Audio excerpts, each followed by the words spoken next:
Hey, how you doing, everyone? My name is Michael, the chairman, and welcome to the Chairman of the Board podcast.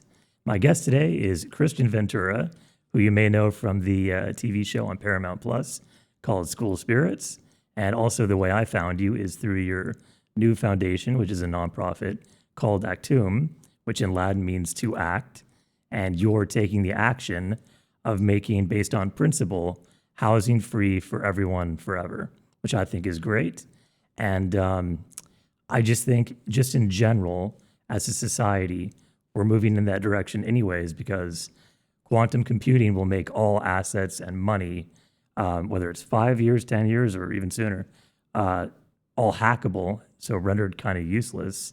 So we're going to need a new system anyways, as well as artificial intelligence taking most jobs, and we're in a very transitional time period. So I think the principle of what you're doing is in the right direction. And I really appreciate it, Kristian. Thanks for joining me today. That's pretty amazing that we found you, Michael. This was our first month of making content. So even to be able to hit your phone or whatever device you reached us, that kind of means a lot because it does prove, oh, this is a mission that can reach people wide and fast. If you Mhm. if you make content about your own nail salon, it might be kind of hard, I guess, to break into the algorithm, these days. But for something just like talking to the camera, which is what our videos are, and then just expressing why housing should be considered a human right, lucky that we found you and that we're here today, which is the first time Actum has ever been interviewed. Well, I'm glad Okay. to do it, bro. I'm glad to do it. Yeah. I felt your vibe, and I think you're a good guy. So I want to shed light on missions like this.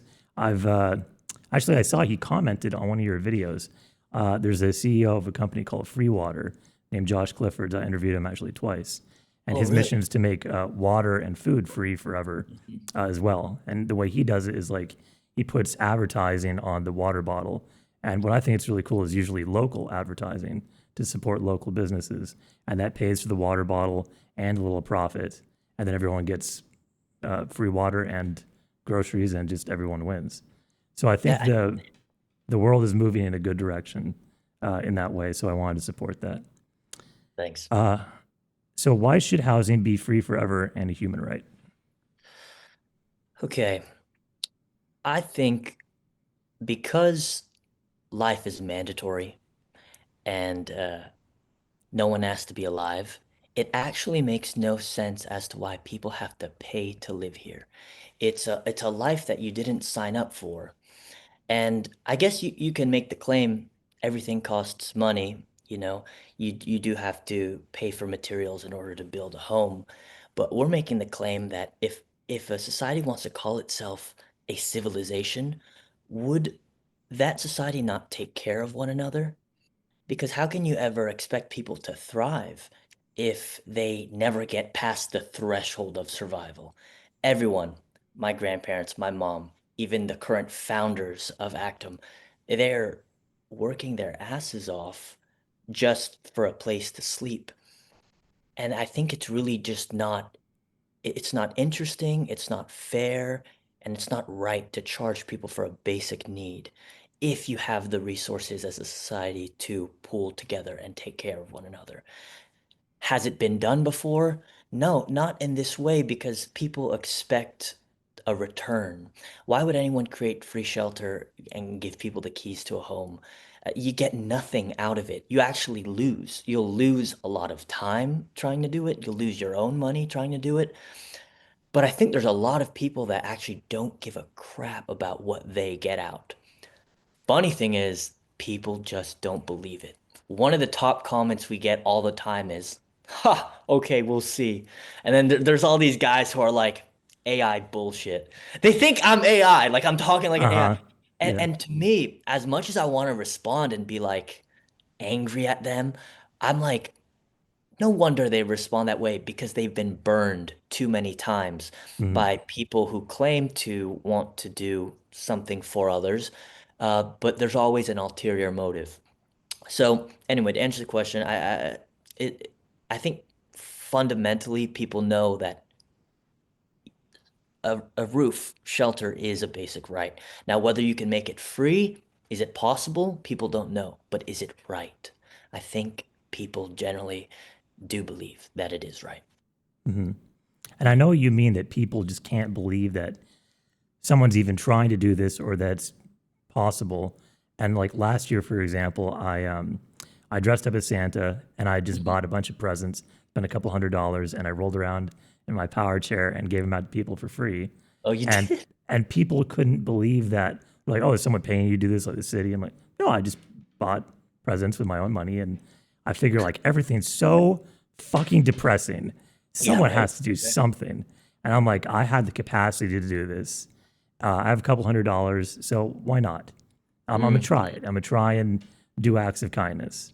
And so many people were just like, they just couldn't believe it. I had arguments with people. Like I wasn't arguing, but they were like, especially boomers. Boomers were like Yeah. angry. I was trying to do something kind. They're just like, I don't believe you. You have some motive. You want something from me. Like, no. And then they try to give me money. I'm like, no, I'm just giving you like Santa hats, candy canes.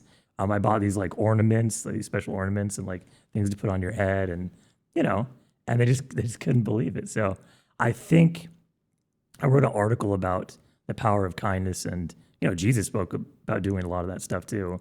I was like, yeah, we should probably try and embody his teachings Yeah. instead of just talk about them. My family called me crazy, by the way, too, for trying to spread kindness, which is insane. How, what? Yeah, It's they're like, al you're it's wasting almost so much like money. it's almost like kindness is only allowed to be an internal idea, but if it's Hmm. physicalized, it kind of raises an eyebrow. It's Like, weird, right? eh, It's so weird, and I think that like embodying that possibility of goodness in the world that people need to see it can be done. So mm, people like you, I think, who are based on principle and ideals, and we'll talk about this, is a definite necessity in our world moving forward. And I really do believe it's the right direction, agreed. Agreed. Thanks, Michael. of course. Uh, so, what sparked the flame in you to take action on this issue and found Actum? Well, you actually, uh, you do call it is the Latin pronunciation of actum? We I don't just know. call it actum. Okay, Oh, okay, okay. okay. We call I it thought it actum. was. Maybe Okay. some people might call it actum. Now I want to kind of put a phonetical pronunciation in the bio, but actum is okay. Here's how it began. Every time I ride on a damn airplane, I freak out and I think I'm gonna die. And as much as I say that I'll miss things like God, my family or my possessions, it's regret that that little idea about trying to create a ripple effect of spreading housing as a human right was never done. And it's an accumulation of travels, and the big one was just last December, exactly a year ago. I went to Greece, and I couldn't go back home. I was like, what am I doing? Like, is acting, is being a television actor more important than the deepest core belief I've had since I was a kid? And I didn't go home. In fact, I didn't go home until I filed all the paperwork to start a nonprofit and make sure that when you go home, you have no choice but to build it. It came from, I guess, fear of death, fear of regret, and understanding that no kind of human achievement, like in my career or with personal success, can ever match that one thing you have in you. I do think people have that. I don't know where it comes from. I don't know if you're born with it or you get the idea. I struggle to theorize it myself. I wonder if it's because in college I felt so bad because I was pursuing acting.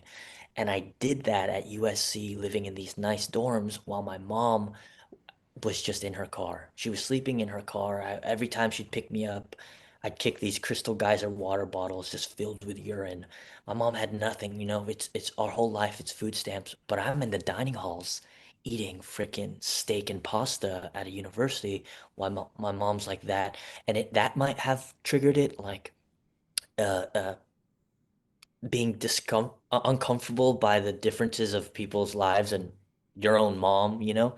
Hmm. But but I think it might be deeper than that. I think what it actually has to do is we have to take at least a couple of minutes, every few years to just assess, are we doing anything wrong?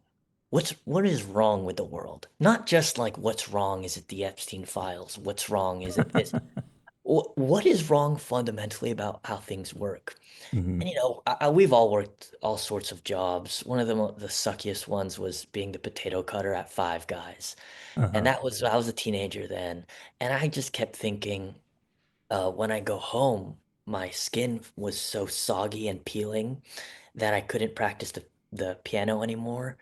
And I thought, this is Five Guys. There's worse jobs than this. Imagine all the people that can't return to do their passions or goals, or because the manual labor took too much.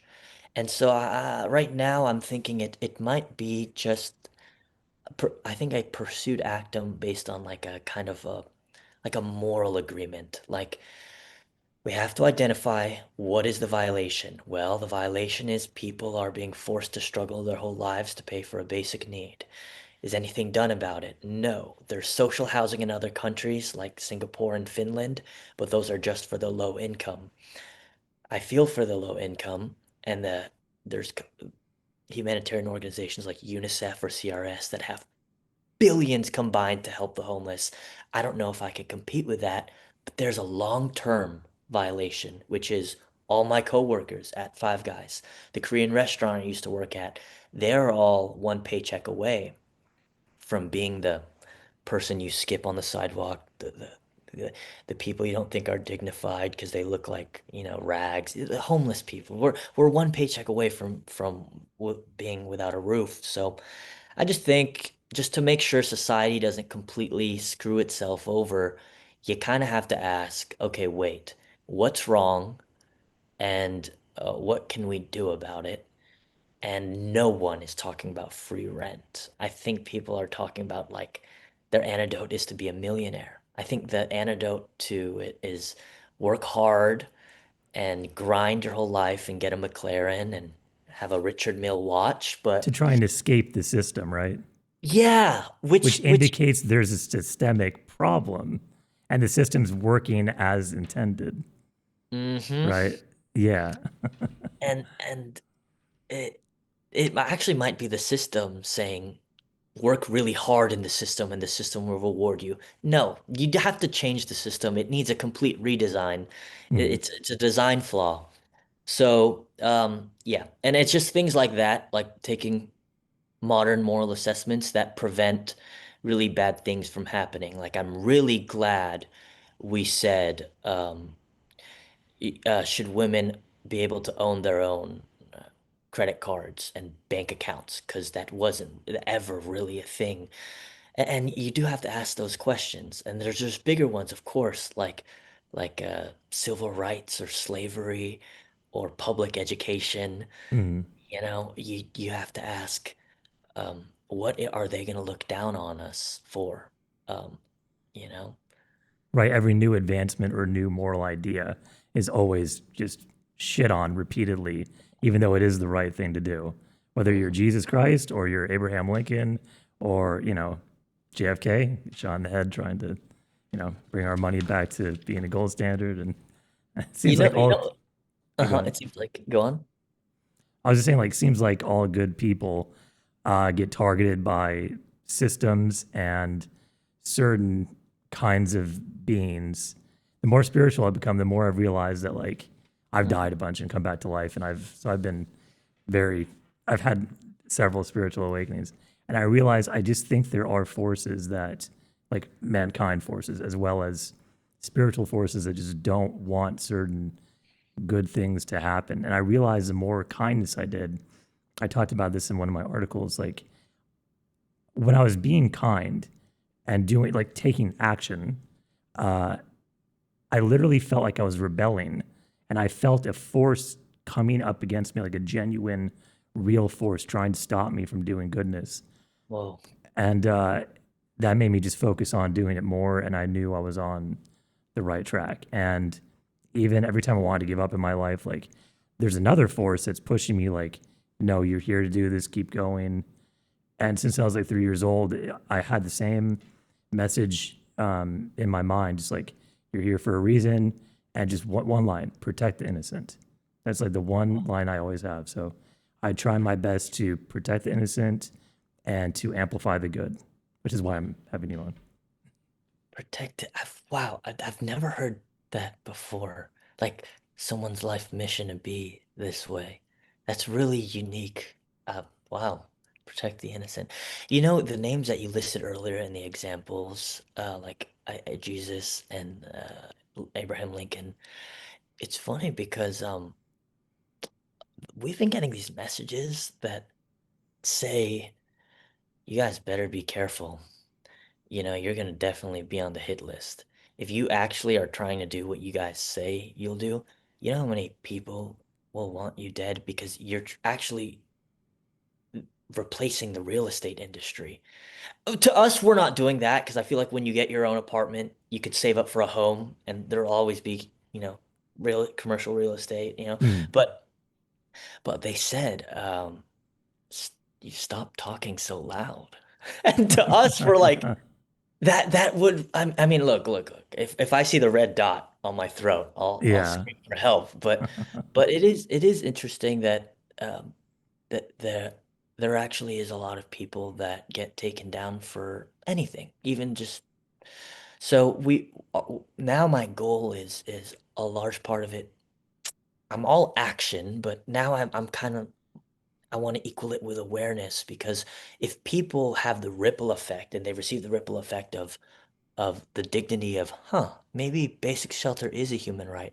Whatever happens to our founding team, God forbid we got shut down, um, that people understand what they deserve, and you already win the morale of the next generation, which is a whole collective society that understands their self-worth. I don't think you could assassinate a whole generation. The So idea. I said the idea is ideas strong. are, they can be dangerous to the system, right? That's, Jesus's message, his idea, they crucified him, but we saw what happened after that, like his message rippled out for, over 2,000 years. Mhm. We'll see. We'll Well, it's see. important that movement and just talking about these kind of ideas that aren't really talked about. Like you said, no one's talking about free rent. Just beginning that conversation, I don't think you'll get killed for just starting the conversation. Or when you're still starting out, I don't think they're going to take you out. But like, I hope not. But I think that's just a thing we all need to start talking about, anyways. Just because where we are in history, you know, like things we are in the biggest transformational time ever. Like I'm surprised that people aren't talking about like the 2030 agenda and all that stuff, and transhumanism and AI Mm-hmm. taking over very shortly most jobs. People aren't ready. Like, like at least 50% of jobs by like 2028 might be gone, or even Wow. sooner. I'm just shocked that that's not a bigger conversation. When I try and bring it up to people, they're like, "Oh, I just try not to think about it." I'm like, "But this affects every aspect of your life." I don't understand. I try and say to people like at Thanksgiving, I'm usually quiet because nobody really. I'm I'm the blackest of the black sheeps in my Oh family. Like yeah. no, yeah, I'm the outsider. So at the very end of dinner, my uncle asked me, "So Michael, what have you been up to?" I'm like, "Well, I've been preparing internally for the next couple of years, and just getting myself ready and preparing myself for discernment, purpose without jobs, or the what I thought I would have as a career, and focusing on doing the right thing in the coming years. Just more internal building." And they're all kind of like, "That's kind of stupid. Your ways." He said, "That's what you're focused on." I'm like, "Yeah, I'm focused on things that can't be taken away from me due to the progression of technology." I think, and right, even if you die, like whatever happens after this, you can't take anything with you anyway. So I think self-reflection, self-growth is extremely important. And I just, in my experience, my family that I've grown up with, they just don't value those kind of things, and it just kind of shocks me. You are the coolest one in that dinner table, though, for sure. If Thanks. that's the kind of things you're thinking about, I mean, it is really better to be prepared. And it's no longer a conspiracy theory of what's going to happen to the world. It's not longer a thought experiment. It's very well on its way, and it's sort of an Mm. inevitability. So, definitely in my acting career, I've considered how are performers going to be replaced by AI and what does that mean for me? Okay, what do you got to do? Develop your personal brand, make your own films. It's gonna threaten people, and you don't want to be sidestepped all the way or like caught off guard by that incoming attack. So, yeah, I Well, right, really when that kind of respect that. stuff happens, like the most important thing is going to be who you are internally and that connection you have with other people based on your authentic self. So I think people who are like, your, like you talked about, your acting and your purpose and what you authentically believe to be most important to you. I think that is the future. I think that is the new renaissance of Mm, a way of being moving forward. And I think that, yeah, AI could turn into Terminator and all that stuff. And there's like a bad timeline in the multiverse. But I think there's also a really good timeline happening too, where we just have transformational systems that, we don't have to be focused on, like you said, outdated kind of morality because certain things will be taken care of for us and we can focus on who we truly are and what we want to become yeah. and make those connections with other people who are uh, have a similar purpose. Mm. And the internet reflects that too, because the algorithm is no joke. The Mhm. only things that win are authenticity, because this new gen, they're such like sniffers of crap that they'll just Uh-huh. comment and say corny or um yeah, because they're so like nonchalant, right? They have like these, their profile pictures are all black, and they don't they have zero posts. They're just mysterious. This next generation of like of kids are, they only want real. And even if something is like important and emotional, they'll comment, okay, real, or Mhm. they register when it's deep, but they register when it's fake too. And Mhm. that's a really good thing, because they're gonna totally dislike any organizations or governments that have the title of one thing, Department of Justice or IRS. But if those organizations are incompetent, the next gen is going to disapprove of them, call them crap, and you should only have a title that you really have.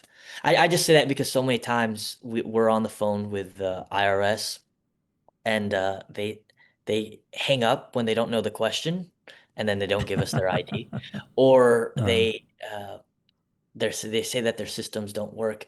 And it's so weird how many places don't actually work when you knock on the door.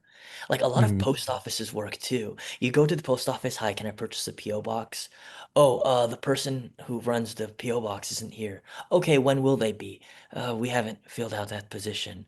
Oh, so this fucking post office doesn't work at all. No, uh, so many things don't work. It's so weird. yeah, And I it's think the kind of like next the gen is simulation hasn't loaded yet, yeah, yeah, right? yeah, yeah, It's what yeah. it feels like sometimes. I've had the same experiences.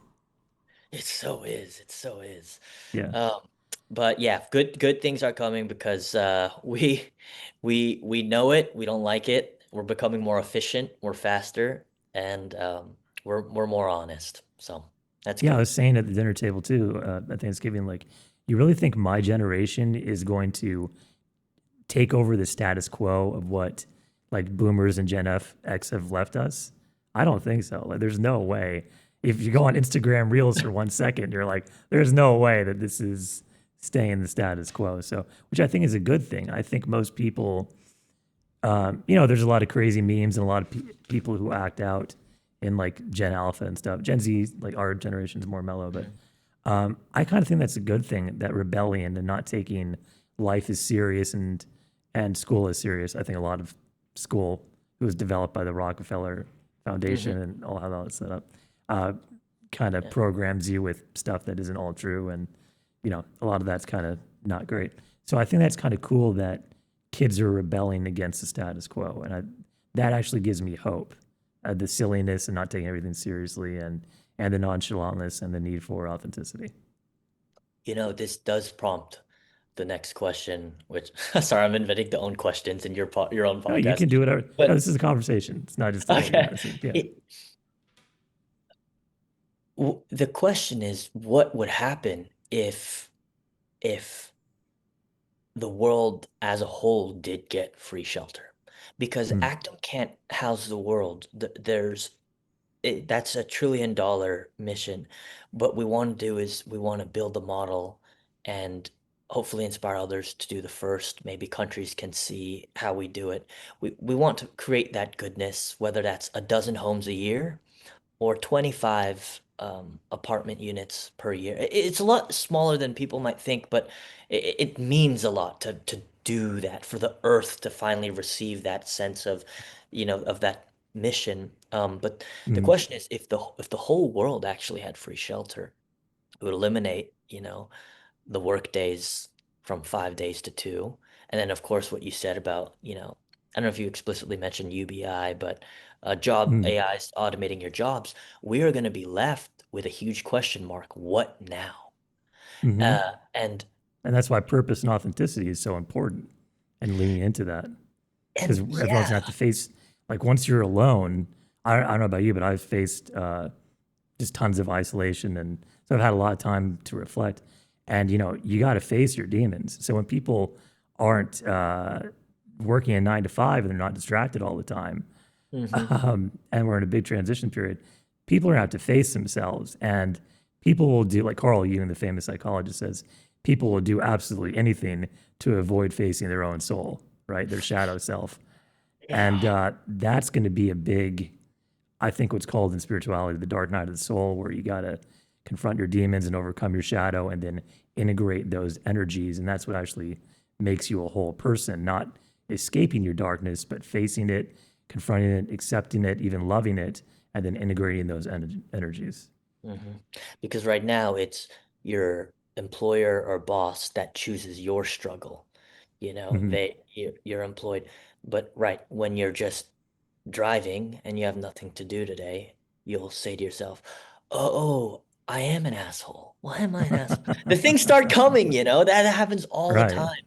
I'll tell you though, um, in just having entered into Hollywood and going from drama kid hoping to succeed to now, our third season comes out next month. No one told me how bored I'll be, because now what they do is you have to pay your manager 10%, your agent 10%, lawyer, PR, but then you just take this chunk of money and it's survive for a couple years. It'll run out, so you hope you'll get another job, but you don't really spend anything, so because you don't know when your next job will be. But Right. what it's come is, I think this is now year 3 or 4, where I wake up and the day's completely free. And I want people to experience that freedom, because like boredness is kind of a good thing. Like you said, you've done a lot of self-reflection. It's haunting and it's good, and people call you lazy for it or get your ass to work, but those are just distractions. What comes out when you have nothing to do? And I don't even think 4 years is enough. Yeah, I do distract myself. Like the gym technically is a distraction, so I really I do look forward to what people become when they no longer have to struggle to survive. But I definitely think it's going to take longer than 4 years for them to be fully realized. Like this is going to take hmm like a long time for people to be like, oh, this is what humanity means. This is who I am. It's going to take a while, but it's worth finding out. It's like you're reconnecting with your soul, and there's so many layers. Like, there's aspects of us that have just been programmed. Like, it's not even us or our demons to deal with. It's literal programming. Like, the first 7 years of your life, you're in theta brainwave state. So you're just, getting programmed by your parents and society. Hmm. And after that happens, like, that's pretty much the recording phase is done. And it only happens, like, you're only going to that brainwave state, I think, 5 minutes before you fall asleep and 5 minutes after you wake up. So reprogramming your subconscious beliefs, which runs 95% of your life, right, and control your 5% conscious actions, it's a big task. And I've been working on it for several years now. I think I've finally completed it. Oh yeah.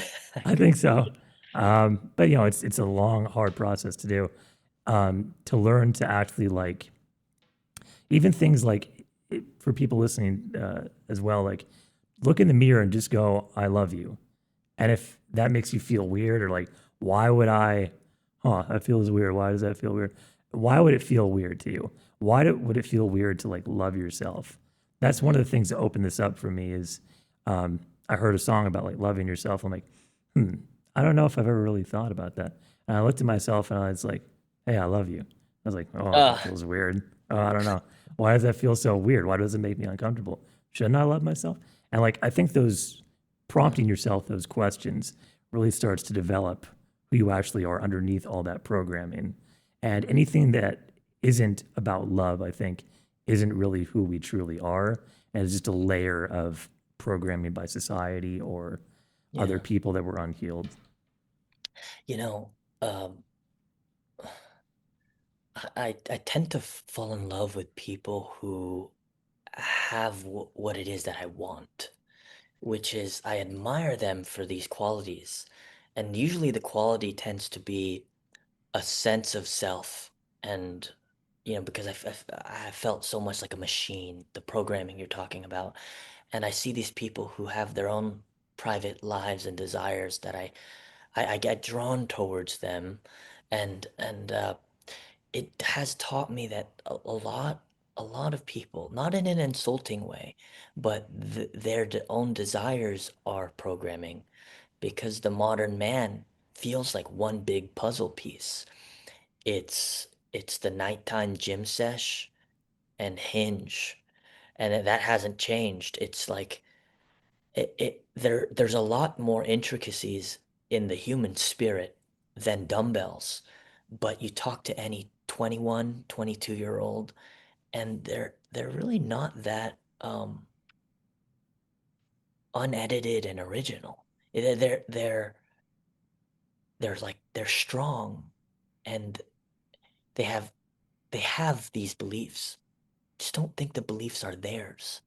Again, I think it is because of um, the overwhelming internet that influences the way people think. But I do really admire the people who are kind of weird.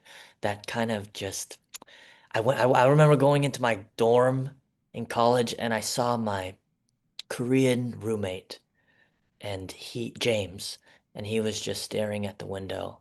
And I was like, that's fucking creepy. How long have you been here? He goes, 45 minutes. And I'm like, why? He goes, well, sometimes I just like to sit and do nothing. Now that's a thing. Now people record Uh, themselves with a timer, and it's called, I forgot, it's not looks maxing. It's dopamine maxing. mm, But that was back in like 2018, and I remember thinking like, a part of me is really loves James now because he's not a machine. He's this weird guy. And I uh, think we are weird, you know? right. And actually, I wrote a whole article about being What? weird and authenticity. Oh, And do you know the word weird actually means to be a controller of one's fate? I never knew that. That's like the etymology of the word. whoa. So being weird and being your authentic self means like you're on your soul path. And when you're not, that means you're veering off into what you're being told to do and that kind of programming mindset. So yeah, Mhm. James was ahead of his time, right? So I've learned that when you judge people for their weirdness, oftentimes you're like, oh, maybe you're just ahead. Because I've done that too. And I've been really working on not judging people. I, I think that's my programming too. Like, I'm like, I don't want to be judging someone. Why is that thought appearing in my head? I'm like, it's Mhm. weird. I don't want to judge anyone. Mhm. I guess that's the difference between like your conscious mind and like the observer behind your thoughts. That I guess would be the real uh, you. Being aware of like who's the one thinking right now. That observer is the real you, and the Mhm. other aspect is like your ego and the programming and that layer of like the avatar character of who you are, or the avatar of Michael. Yeah, yeah, there is that battle actually. Autopilot versus you.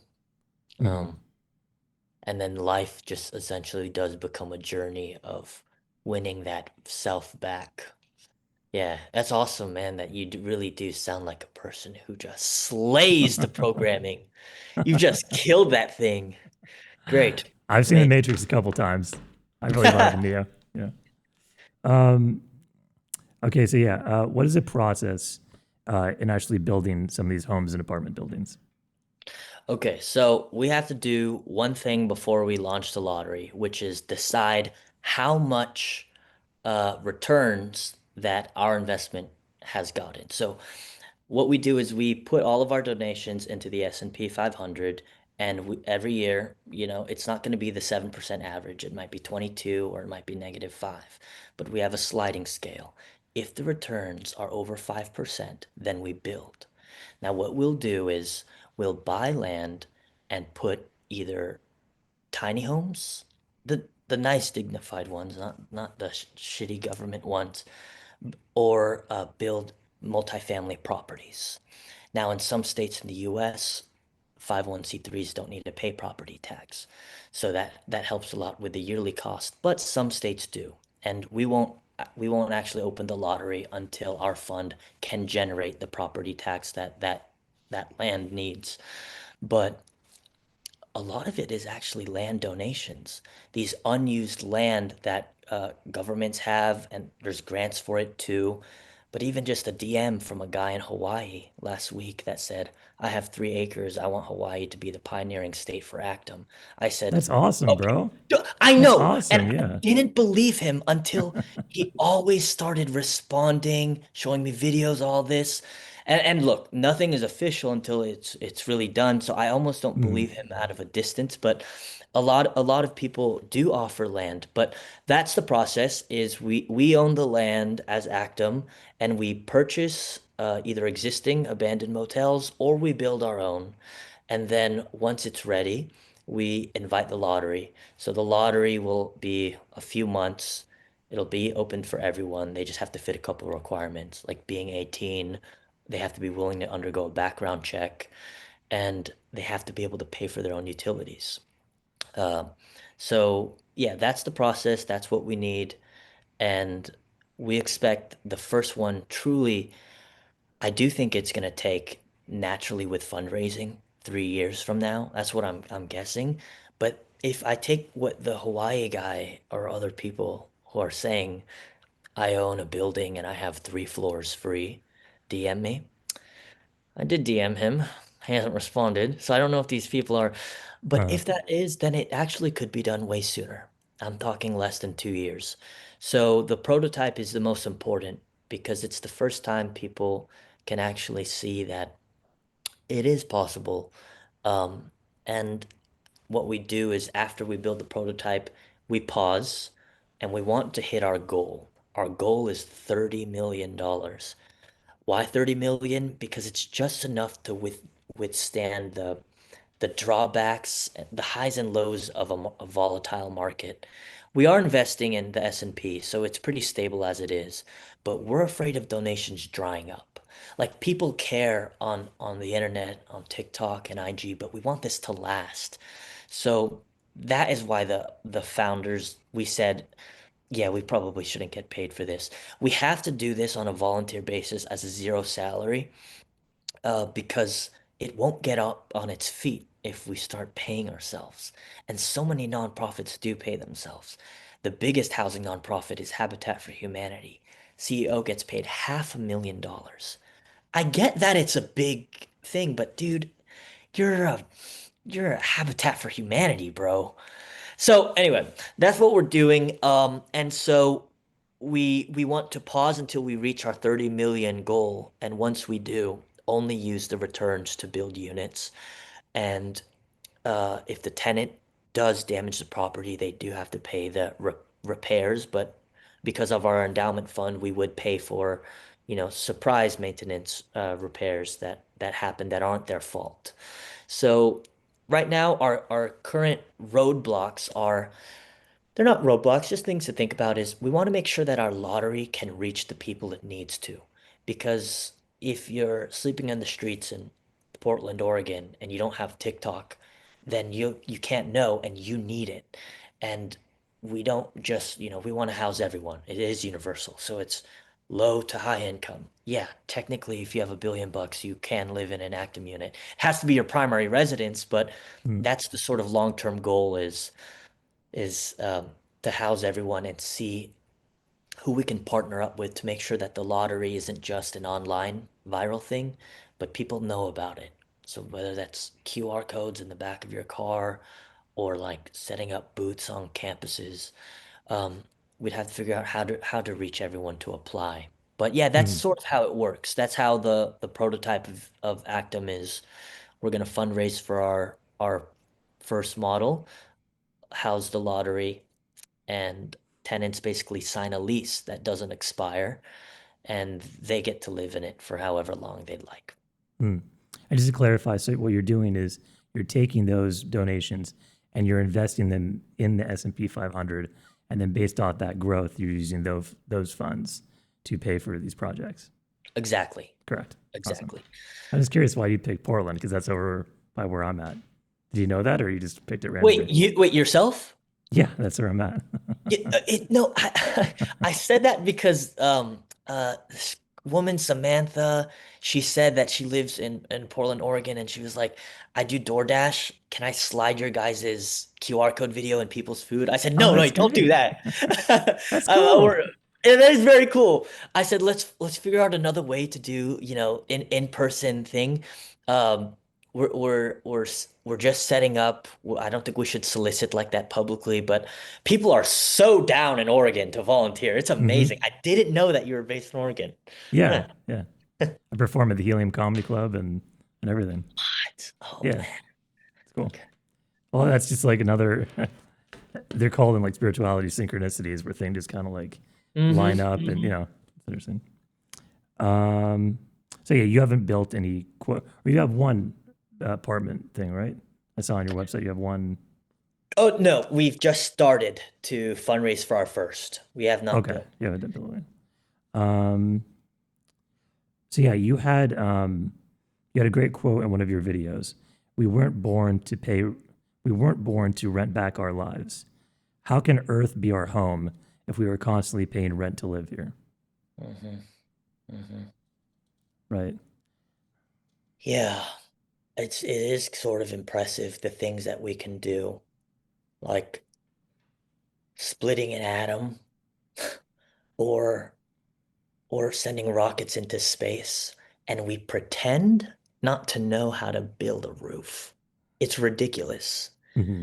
Um, but a lot of people comment like, "Oh, so you guys are trying to do the Star Trek thing." I didn't watch Star Trek. Did you watch Star Trek? Not too much, but I've seen the movies like with Okay. Earth I Faces. guess I guess universal shelter is a right in the world of Star Trek. I was actually going to bring that up later because I remembered like they shifted to where everything does become free, and their culture is just like they focus on purpose. So people still want to work because that's human beings want to pursue Mhm. things. That's we are beings. We exist to experience things. So when people don't have a 9 to 5 wage slave job and aren't forced a purpose upon them, they're free to like pursue what they want to pursue. People don't. I know I was gonna bring this up. You talk a lot about like how people in your comments talk about being lazy and stuff. If you have free housing, but I think people will just shift their focus after we talked about like the reflecting time and purging out all their old programming and realizing what they really want to experience. That opens everything up to people. That possibility of whatever they truly desire to come to uh, fruition. Yeah, it is like that quote of renting back your life. It Everyone feels it. If they don't feel it, they comment on our videos and say, "Bro, just clock in, lock in and work hard and grind." Hustle Like, and grind, bro. yeah, they Yeah. look down, and then you know what the reply is? We don't even have to reply. People Uh, reply naturally, and they say, "You just don't get it." Like you just don't understand how much it takes from you, how much what labor will do for people Not in our country, but for other countries, it's not even 9 to 5. It's the Imagine 18. telling someone in the Congo, hustle and grind, bro. Fucking hustle and Exactly, grind. Get man. that lithium for our fucking iPhones and shit. It's And crazy. I once spoke to I think he was 35 years old in person. I talked to him about Actum. He told me that if he won the lottery for a unit, he would never live in it, and he hated it because he said, "Then I no longer, as a man, can provide for my family, and you remove that motivation for me." And I looked at him and said, "You're telling me the only way to provide for your family is with this? There are other ways to be a man. What about Uh-huh. talking and listening to them or spending time with them instead of putting on the work hat?" The masculinity seems to be rooted in providing, but it shouldn't just be providing physical needs, you know? Exactly. So it is interesting that people actually reject it because it threatens their worldview. Hmm. Carl Jung talks about how like the most masculine men have a feminine soul and are able to listen and provide not just like shelter, but love and presence with their family and the people they love. That's what's truly masculine, not just, being a bodybuilder or like, you know, paying for, being a billionaire or something. Or Mhm. it's true masculinity is about being present for the ones you love and always showing up no matter the situation. Masculine and feminine are not just physical, providing physical things. They are, like you could say femininity is like being a stripper and being masculine is like a, billionaire or something. Oh, masculine. Not, those are like Hmm. external things that aren't really, they're a part of it, like being sexy or being wealthy or something. But it's really about the masculine. I just wrote an article about this, about like the masculine energy of doing and the Mhm. feminine energy of receiving. And you need to have the balance of both in every person. And then, women are externally more feminine, but internally need to balance it with like having clarity of what they want to do and what they want to receive. And men need to also, they're the doers, but they need to have the ability to receive love and be present with people they love, especially their woman. So I think we're just really out of balance with the energies of Earth. And I think that when we have more time to reflect, those energies will finally reach like an equilibrium. Mhm. And it's the good point. Damn, I gotta read your articles, Michael. If you're writing shit like that, I gotta read that. But it's also the ego attached to the role and label that you let someone else define for you. This Hmm. this guy who would reject a unit, to each their own, but I have a feeling that it would help his family. Like if he's allowed to save up Right? and spend time with So he them. would deny his family that so that he can feel better. Like, oh, I Right. provided this shit for him.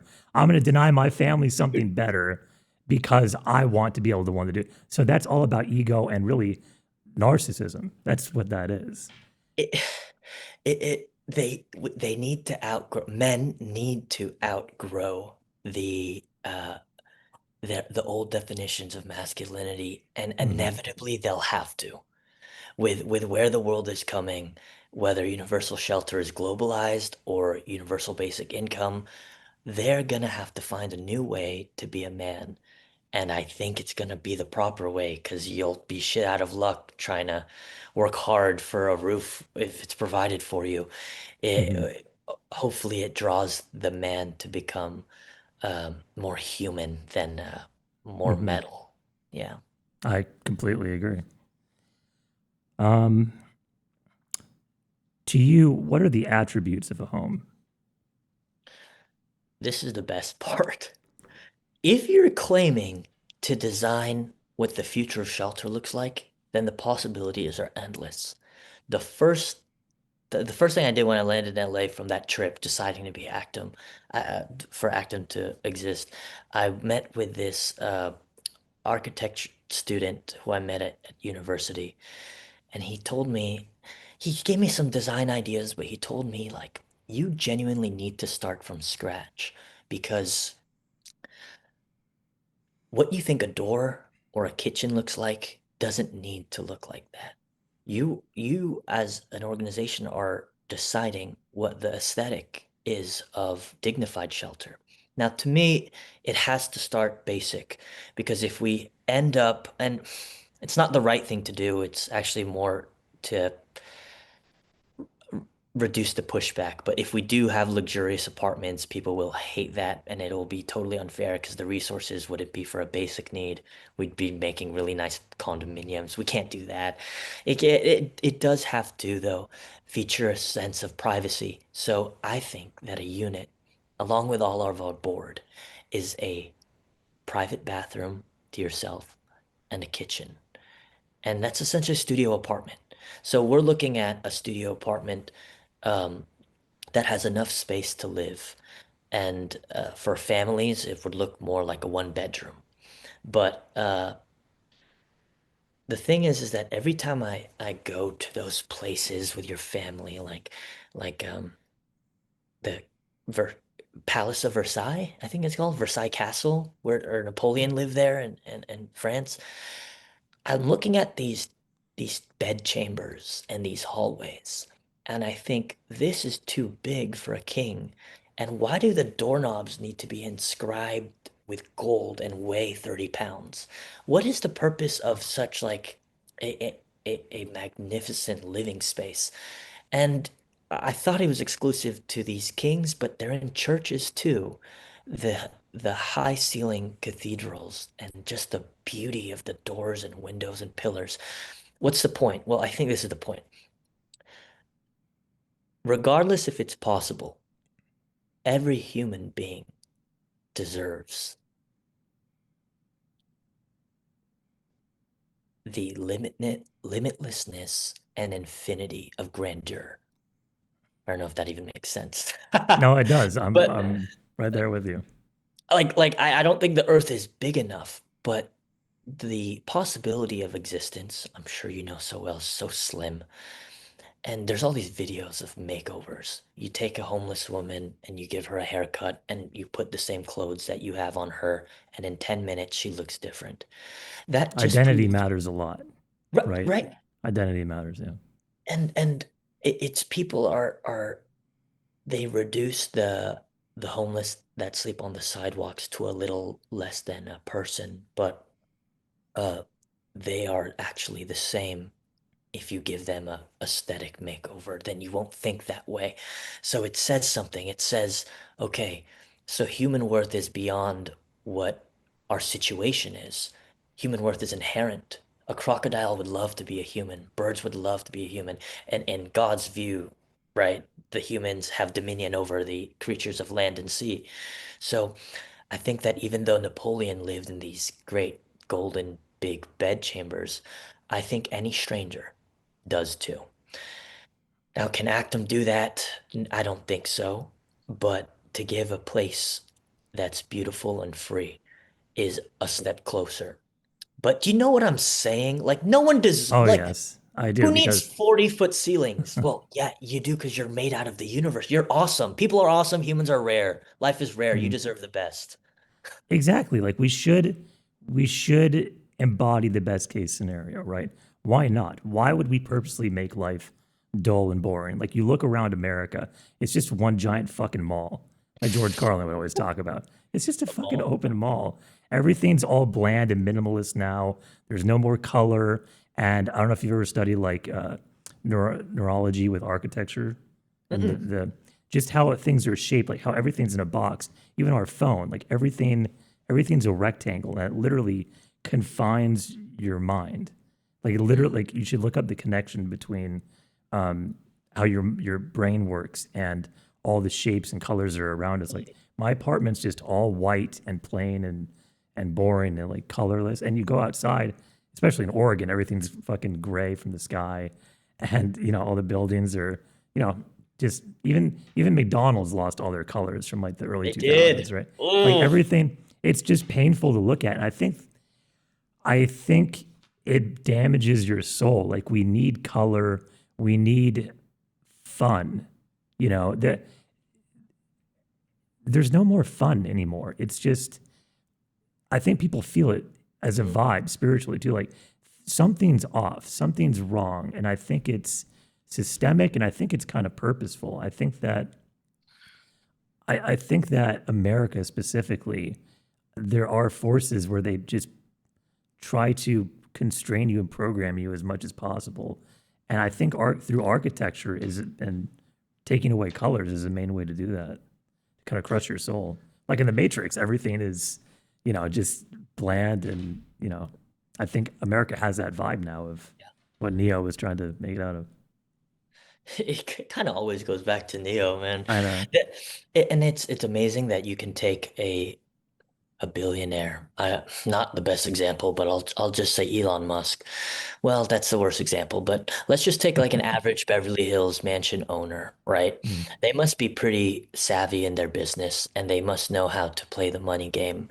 Um, but if you I do would love to see a study of who they've met, and what sort of family they were born into and friends and connections and education that they've had, because the person who doesn't have that is worth more than worth equal to that person, but didn't get more than that they had.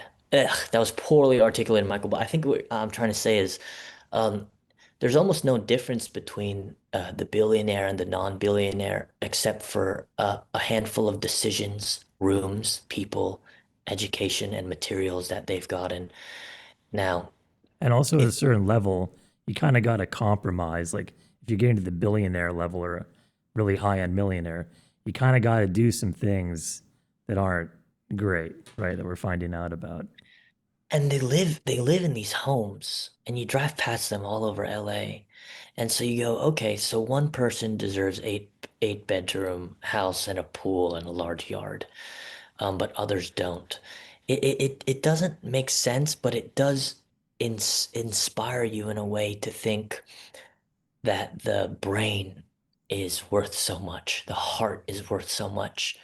I guess I'm totally a humanist, man.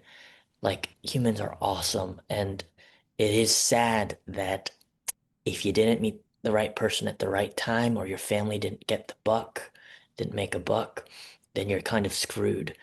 It's like, those, it's so messed up. It's not, it's kind of funny, but not that funny. But it's like, those memes that say, um, POV, you spawned on Earth. These are your chances of being born in this Mm, country, that.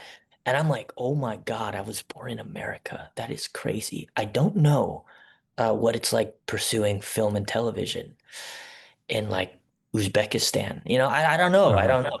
So we are really lucky, but regardless of our luck and circumstances, everyone, from the guy on the street to the billionaire, they are the same pricelessness of life and the universe. They do deserve a lot. hmm And that's based on, unconditional love and equality. And for some reason, some people are very resistant to having equality, and they think that no matter what your circumstances are, you just got to pull yourself up by your bootstraps. And too bad you lost the lottery in life, and you got to, that's where you belong. And I don't think it just never sat right with me. It didn't make sense. I remember as a kid, um, I just didn't understand hierarchies. Like I would always, if there was a competition or something and I won it, I just give whatever I got to someone else because I'm like, hey, you clearly want this. I don't know why. I just didn't understand how certain, I've learned about, I'm sure you've heard of like neurotypical versus neurodivergent. I guess I'm a Uh, little autistic because like, I guess autistic people don't do well with hierarchies. And oh, okay. I'm more like, I don't see, I like materialistic things. Like I like to dress nice and I like to do things, but I just don't base someone else's worth off of what they have. I base their worth off of their heart and how they express themselves. Mhm. And now that I'm so sensitive to like energy now that become, I've focused in my spirituality and stuff. I just base off of my intuition and vibe of people. If you're putting off good energy, I believe that's the real currency is your energy. When I'm with you, are you amplifying me and am I amplifying you together? Or are we is one of us like detracting from each other, negative versus positive experiences. And I just think the future should be, like you're talking about, more humanist, which is about the age of Aquarius. I don't know if you've heard about that. Like it's supposed to be the Mhm. golden age that we're transitioning into. Oh yeah, Um, okay. well, I'm an Aquarius as well, which is like, it's the only zodiac sign that's human. And it's about like, it's the human pouring out the water jar. And Jesus talked about that's when the return of Christ is when in the astrological sign, when you see the man pouring out the jar of water, uh, I will return, Christ will return. Hmm. And I've learned that Christ is actually like a state of consciousness, Christ consciousness, that we're all able to achieve. I talked about this in my latest article too. How Jesus was saying, like, I'm not necessarily going to come back, which I'm totally open. You could as a person, but more of a consciousness within each of us that's waking up. And I just see that. Like, I saw that in you, and I'm like, I vibe with you because I'm like, I can see it in him. I can see it rising like that goodness. And people, I think certain people are here right now with certain purposes and certain missions to spread these possibilities, to embody the possibility of, hey, this human right can exist. I know everyone says it can't, but it can exist. And I just see more people in our generation doing that. And I just believe wholeheartedly like this Christ consciousness in each of us is coming back online. It, it, there's this friend I have named Danny, and he just told me he this fear. Oh my God, I probably shouldn't have named it. No, he's okay with it. He's okay. Okay, sorry. But Danny said that he has this fear of people who have nothing to live for other than if they have nothing to live for. And he said without any kind of higher purpose, nihilism just leads to your self-destruction, and there's nothing stopping anyone from putting a bullet in their head. And he said, why is it so hard for people to want to make good, virtuous choices? Why does it have to be about um, money and career success? To him, the only reason a life is worth living is because you could live a life of a series of good moral choices. His Hmm. principle, I don't know where he got it from. Very principled guy, but he said, I only think the damn thing is worth it if you're either rooted in God or if you don't believe in God, you just love what is um, good and awesome. I don't know how to say it, Hmm. but yeah, and it's true. Like, I do think people have a hard time kind of like if you live a life of just good choices, you don't make a lot of money. I think that shit's like A plus because money was never the measurement. It was how badass was your virtuous ass decisions. You know, like did Mm. you live? Did you help? Did you serve? Were you honest? I can't imagine the height of success being owning valuable shiny objects. But Right. that's right. But I guess like so do you think that well, do you think we're born with that? Do you think that actually that doesn't even matter? I guess what I'm trying to say is, what do you think? What do you think happens when people don't care about living a life of good choices just for the sake of it being good? What do you think happens to people? I think we need a shift in our culture. I think our culture has been programmed to want the shiny objects, to be able to escape the system. Like I point out, sorry, I keep talking about my articles, but I've just been thinking Okay. about all this, and I just started a Substack, and like, why do so many people want to win the lottery, trying to escape a system that's supposed to take care of us? We're, right? We're trying to. It doesn't make sense. We should be happy in the system. The system should be working for us, and it's not. It's failing us. And life should be a party. It should be about connection. And I believe the only real true purpose is love and connection. And we're missing that greatly. We're missing, most people don't know each other's like neighbors, even in apartments buildings, right? A lot of people don't even talk. And we're conditioned to, everyone's out to get me and we're so stuck in competition. I think the future is cooperation. And I Mm. believe I read something about how like Charles Darwin, um, his teachings actually got like changed, that Oh, the survival of the fittest isn't actually about competition, who wins. It's actually about cooperation in the long run. That's who really wins in the long run. mm. Um, I have to do more research on that, but I'm pretty sure that was accurate. And I was like, huh, that's interesting. That's what I feel too. I think that so many aspects of our society um, just focus on pitting us against each other and dividing us. I think it's for a reason. You can divide and conquer. It's Mm. simple but effective. And I think people are starting to wake up to that. How Democrat, Republican, you know, even sports. I look at sports and I'm like, when I was younger, I really tried to give it a shot, but this might be my most controversial opinion because everyone gets mad at me when I say this, but I just don't really get like football and stuff. I just see, I just see two teams smashing into each other over and over again. And it's like people will start fistfights over, people will wear other men's jerseys on, they'll put other men's names on themselves and their number and then start fistfights over teams and players. I just don't understand that. I think a lot of those are psyops, like the Roman Colosseum, this entertainment of division and competition. I just think it's the wrong way to go. Yeah, that is hilarious. And then you could support a team, right? Say you support the Raiders. If the Raiders changes their head coach, has a new quarterback 10 years later, the whole Yeah, team does, then you still yeah. support the name of the team? It It's it makes because no you're sense. like born in that area and you're like, oh, I'm repping my city or whatever. It's Yeah, like, yeah, yeah, yeah, okay, yeah. man. I mean, I think you should outgrow that pretty young, in my opinion. Like when I was younger, I went to some Blazer games, and I saw. This is what kind of awakened me.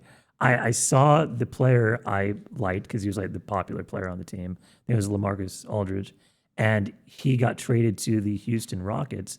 And then I saw another game I went to, and he played against us and started dunking on our team he used to play for. I'm like, oh, so it's all bullshit. There's no loyalty. It's all a fabrication. I guess I was just really disillusioned from that aspect of life kind of early on. And I was like, yeah, I don't really value sports and those kind of things. I value connection, conversation, intimacy, honesty, trust. Just I'm not really committed to my ideas necessarily. I'm committed to ideals and principles, and the ideas the, i- the ideas that come to me as I grow and change that match those ideas and principles. I try best to have represent me and the connections I have with other people. That's kind of what I think life is about: is connections through higher principles and a higher calling that unites us all.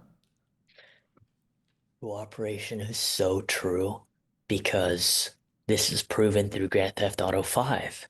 You see, because I don't know if you play GTA 5, Yeah, yeah, of course. but okay, so online, if you because there was a new update where they have mansions and a I bunch of new saw that. cars.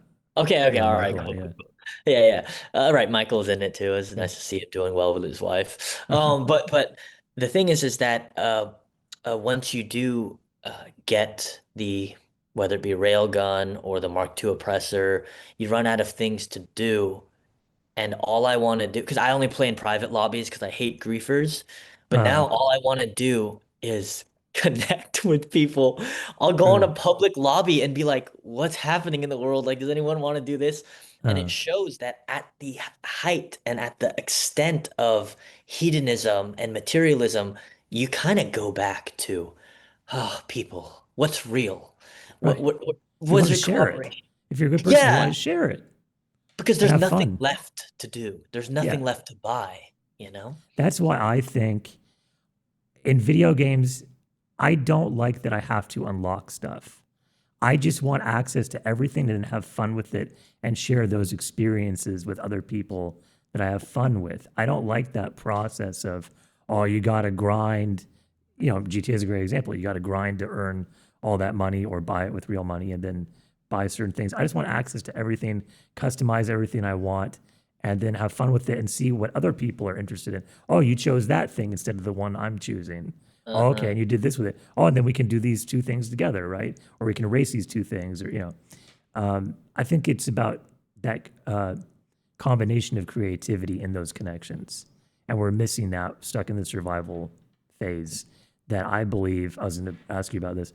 Do you think it's artificially induced by certain companies and billionaires and you know, elites. I call them parasites, but and I mean like the top 0.1%, not millionaires. I'm talking about like certain people that are abusing power. Red dot, red dot. Yeah, I read that. Well, I mean, what do we believe and what do we know for sure? Because we know for sure that BlackRock just buys single family homes and sells them for double. And it's total rigging of the housing market that now when you purchase a home, wherever place you're in, the reason it's spiked up is because of them. How is that legal? How is anything legal? How is whatever, the president doing legal? He's the It, epitome of just crime, bro. it, He's a fucking criminal. He's fucking how do evil. I think that motherfucker's Satan. He deceived the world. Everything he said was a fucking lie. Just man? evil, evil fucker. And the humiliating part about being an American is being on your phone and saying, well, there's nothing I can do about these fucking Epstein files, or like you're just being told the middle finger every day. That's what it feels like to be an American. Yeah. But but Because we know now, like we know what they're up to. They know we know. So now I believe we're at a time where like, are we going to just accept that these like satanic evil pedophiles are running everything in the world, or are we going to do something about it? And I think I was going to ask you this later. Like, do you believe we finally, because like you're an actor and you're a specialist at telling stories, so you've I'm sure gone through and read many stories, and you're author yourself. Do you believe we're at the climax of humanity where we finally have the will and the, may I say, anger too, which is can be used justly, to make a permanent change here? well, okay, because I have a peanut brain. I could only hold the first question. Sorry, And I want sometimes I go no, on no, it's rants. okay, it's No, okay. I Okay. do it. It's my fault. I do that No, to no, no, myself. no, no, no. Because you were wondering if I believe that the Oh, right. 0.1% has Yeah. control. And I think it's actually this, honestly, is conspiracy theories tend to be true. Over time, they sort of prove itself to be true. Whatever happened with COVID ended up to be true. No matter what the WHO or Department of Justice say, the people have a right to be suspicious and they end up being right. At the same time, there are a bunch of these actors that I know that get accused of being satanic because something slipped, and I know it was a slip, and I hang out with Hmm. them, I know their families, and I go, oh crap, now they have this reputation of being a bad guy. And sometimes people do tweak things that all you have to do is put ominous music and then talk over it and say they're satanic, play the clip, Hmm. and you're done. That is a So, problem too. I bet. I Yeah. do think that sometimes people are rightfully do it, but other times it's not true.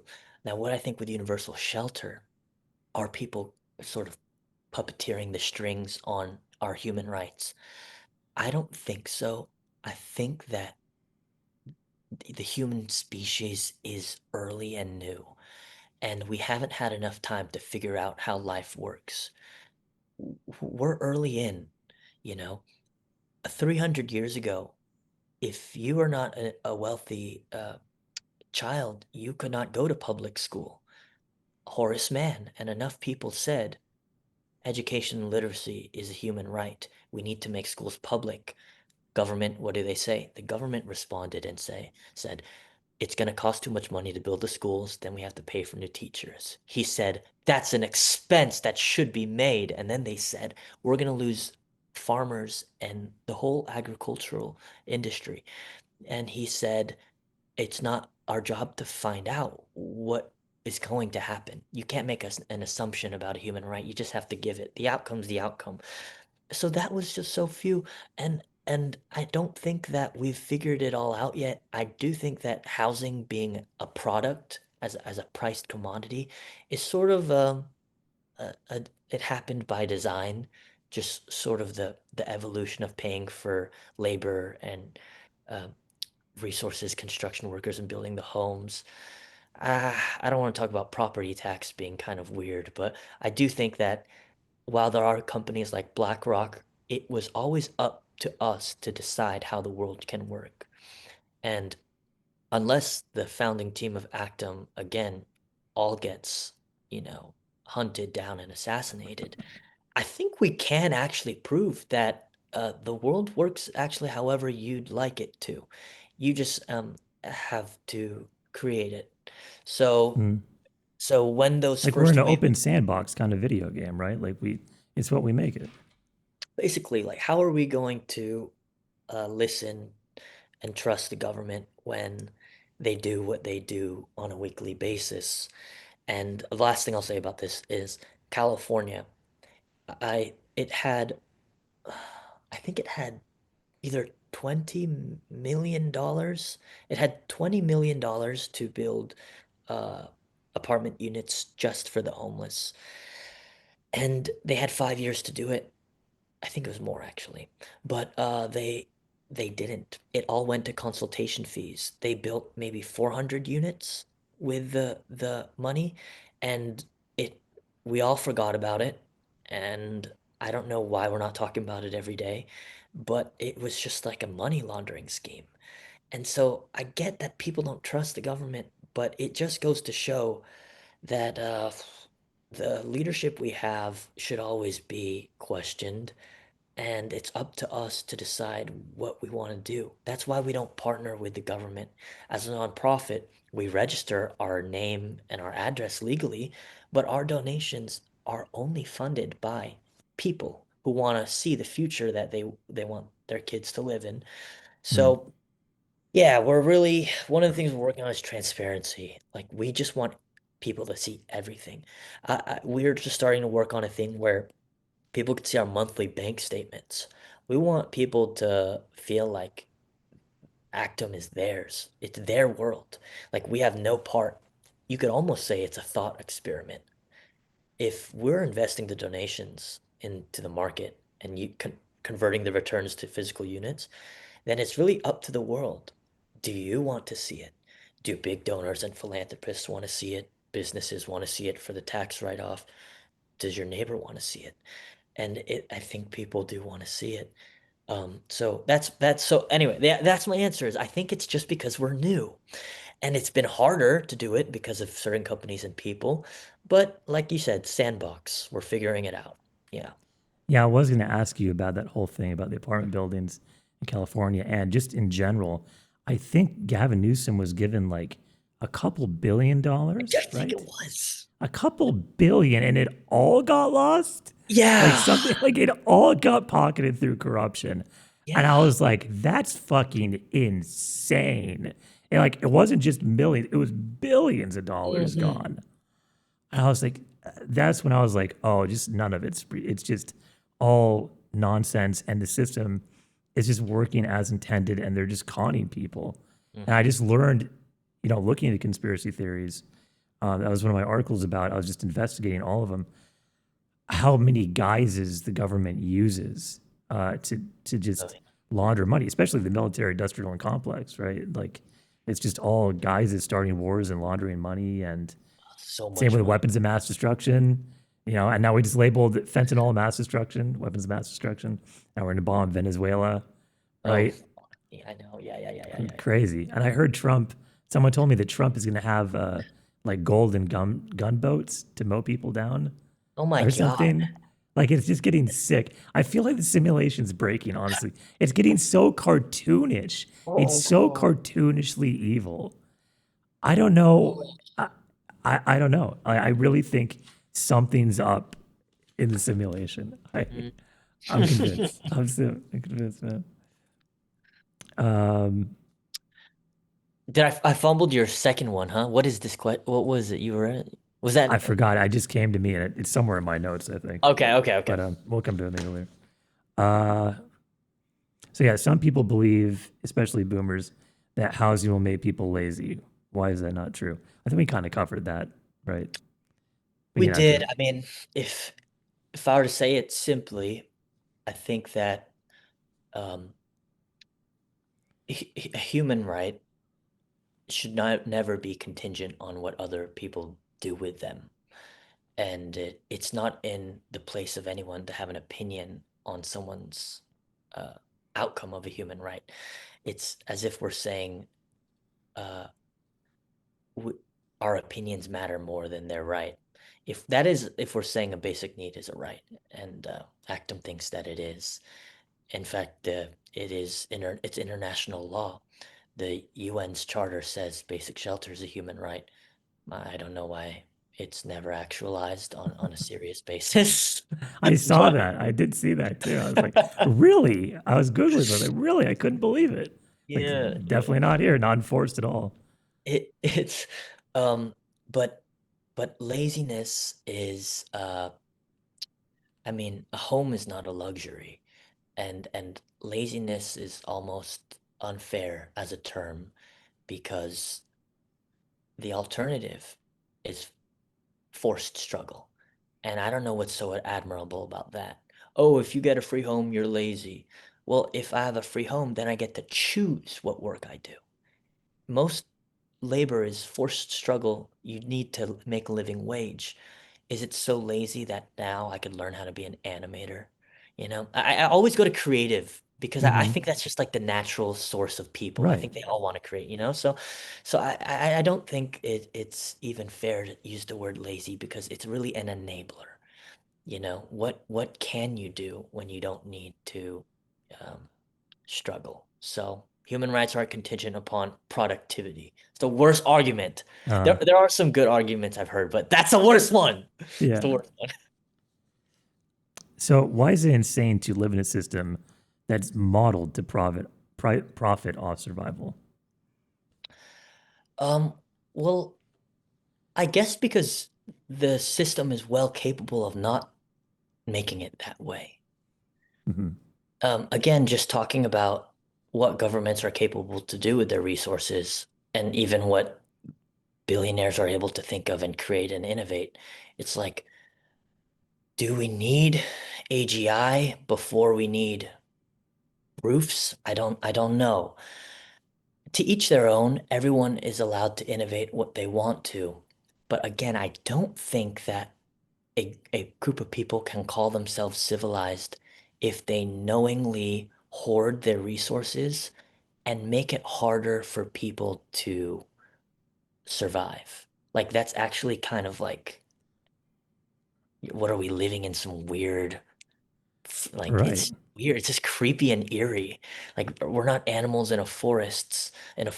So I think it is absolutely insane for people to pay for shelter. It's a radical thing to say now, but it doesn't actually hold up any argument. It doesn't make sense. Again, most people know that it doesn't make sense. They just don't believe that it's ever possible. So we Hmm. want to change that. We say, okay, you know it's wrong. Let's see if it is possible. Well, tiny homes are $35,000. All modular homes are even less than 30K. And if you buy land, let's say some of the things we're looking for at um, in Palmdale and Lancaster in Southern California, $600,000. Okay, so with $635,000, you just created the world's first universal housing model. Fuck you, U.S. government. All the Uh, people who don't believe. Oh, but how much money did you lose? All of it, because we didn't ask for it. We didn't need to. It just there it is. There it is.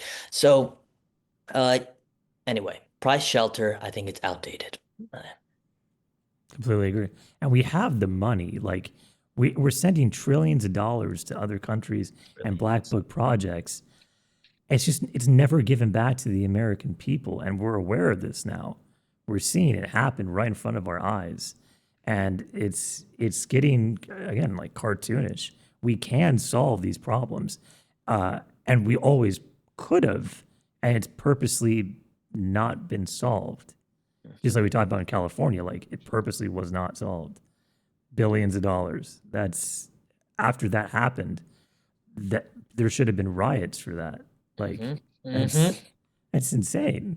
And we think the human potential is beautiful, right? Like when you no longer have to work for a roof, that's beautiful. Other people don't think that's beautiful. That's a threat. Hmm. It's a beeping sounding alarm. Wait, millions of Americans are now going to have the freedom to think? No, they should be wiping down rags on tables and living in a cubicle. It is a threat. So I don't know. I don't. This is honestly sort of a dangerous mission, I think. Uh, Hmm. but yeah. Anyway. Yeah, I know some people also argue in your comments that like suffering builds character, and with capitalism, by capitalizing on basic human needs, suffering creates stronger people. Why is this a logical fallacy to maintain the status quo? Hmm. Well, when people are forced into unchosen labor, okay, the only kind of strength that's built is the fortitude of endurance. There's nothing unique or human about that.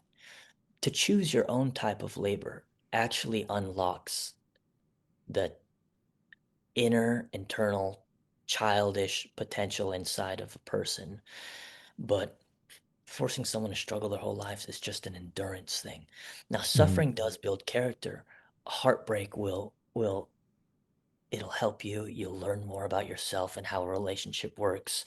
You know, going through difficult life situations, anything from enduring the winter in Chicago or losing a parent, suffering builds character. But can we not choose our suffering? Why does the suffering need to be working for an apartment?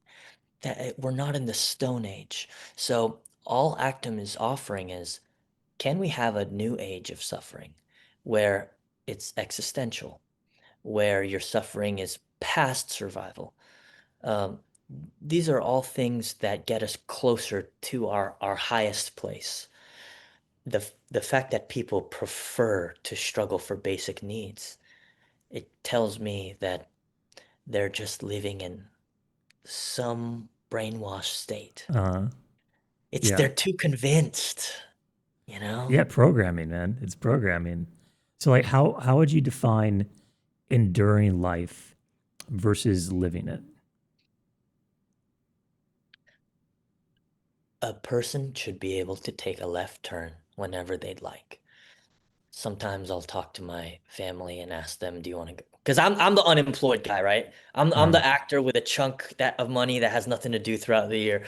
I'll mm, ask them, "Can you do you want to go here? Do you want to go there?" It'll be the weekend too, and it's I gotta get up for work on Monday, or I have to write this essay. It it it it doesn't make sense for people to lose the mobility of life, you know? Someone said it, but it was something like freedom means nothing without stability. Totally true. Totally. What kind of freedom is real freedom if you don't have a stable life and you can't enact it? So I think an endured life um, doesn't allow people to take left turns, and we masquerade definitions and we say working hard is a, a privilege. It's not a privilege. It will erase you until you don't even remember who you are. It'll sog the skin on your fingertips to where you can't practice an instrument. It'll bend your spine, and it's generational trauma too. Like your grandmother's and what my mother went through in the Philippines, it's just not good. She doesn't even sometimes know how to be a full parent. It doesn't make us reach our full potential. But the freedom to live, take a left turn, go see the water, feel your own heart and brain moving. I think the literal answer is shelter, because that's the rent is the biggest expense in a person's budget. Take that out, and now they can breathe. right. It gives you that stability. Yeah. That's the thing that gives you that stability. And it allows you to go on that adventure. Like you said, take that left turn. We need to get back to being able to have, like they said, everything's been discovered now. Magellan sailed the world, like everything's been discovered, but what hasn't been discovered is our own personal experiences that we want to Hmm. fulfill, right? Oh, that's That's the beautiful. last. That's the last thing to go on the adventure to achieve. And if you're stuck in a 9 to 5, in order to have that stability of home, you're not able to really build a home in yourself, your own stability, your own inner stability. If you're so focused on having to have that external stability, you can't have that internal stability in order to even begin to go on adventures and be your own Magellan. My closest friend, I said, "What do you want to do in life?" And he said, "Well, if I'm being honest, I want to study physics till I'm old. I just want to be in the classroom and learn about physics. And I also want to connect with people online. I love talking to other gamers and chatting. And do you know what he's doing? None of that. None. And he is stuck in his master's for software engineering, and he's working a call center job. And and I'm not gonna let him suffer, it's messed up for me but so every day I just tell him, um, why can't you take that left turn? Because we're running out of time, man. I want you to have better quality days. Someone told me because I wasn't studying the Bible enough, they said, uh, do you believe in God? And I said, yeah. Is God in your day? No. Well, if it's not in your day, it's not in your life. If it's not in that 5 minutes in the morning or 10 minutes at night, wherever, then it's just an idea in your head. So it has to be in your schedule. Now, for this best friend of mine, I'm always telling him, it's about the day. And without physics or that community of gamers in your day, you're already dead. You're essentially what you are is the virus of society's expectations is living through you like a parasite. And Hmm. in the host, you log on to work, you go to your higher degree, and you wound up with he's now at I think $120,000 in debt just in 5 minutes when he said apply to college. Yeah. And I tell him, do that, do whatever you want, but I hope that your quality of days can include what you're living for. But anyway, Michael, it's amazing the way people choose not what they want. Y you Hmm. know, It takes um, courage to really take that leap of faith. And it's usually not even one. You got to take many leaps of faith and be persistent in it. And I've learned on my own journey when manifesting your life, like, yeah, God is important. And I personally learned, like, I've screwed up manifestations before trying to control things and micromanage things. And my article I released 1 or 2 days ago was about like the lesson I learned very recently. I was like, I lost something like very meaningful to me, and I still believe there's parallel realities like in shift two, like it could still happen. But mm, like I realized the word surrender. The word surrender comes from the prefix sur, which means above or over, and rendre. It's like Old French, which means to render into or to give back.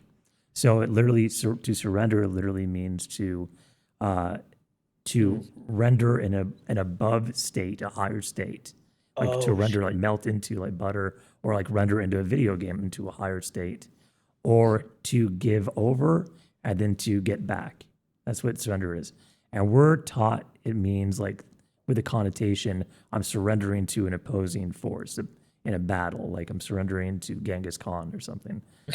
But really, it's about like you have this vision, this desire in your heart that is there for a reason. Otherwise, you wouldn't desire it. Like that is who you are. And you got to focus on it, take the leaps of faith, and do actum, like take action, and then surrender the vision. And you have to trust that you're giving it over to God, and God's going to return it to you because He gave you that vision, that will. Your will is aligned with God because that desire is what was given to you. So you're meant to do that. So yeah, people's souls are crushed when they don't do what's in their heart and they turn away from it and they don't take that leap of faith, but we still have free will. And yeah, so I learned personally, like I took all the leaps of faith over and over again, but I just learned that I think my fear when you're trying to overmanage something, and whether it's like, I took advice online, like affirmations or Mm. journaling or whatever. And I'm like, when you're so focused on something and you don't release it, then you get all the fears coming up and what if it doesn't happen, and you lose trust with God because you never gave it over to God to give back to you. So I think more people need to have, like you said, God in their life and to take those leaps of faith, and they can do that so much more easily. They have more of an excuse to when they have the stability of having free shelter and not having to worry about those other things in their life, to give them also a crutch to distract themselves from taking those leaps of faith.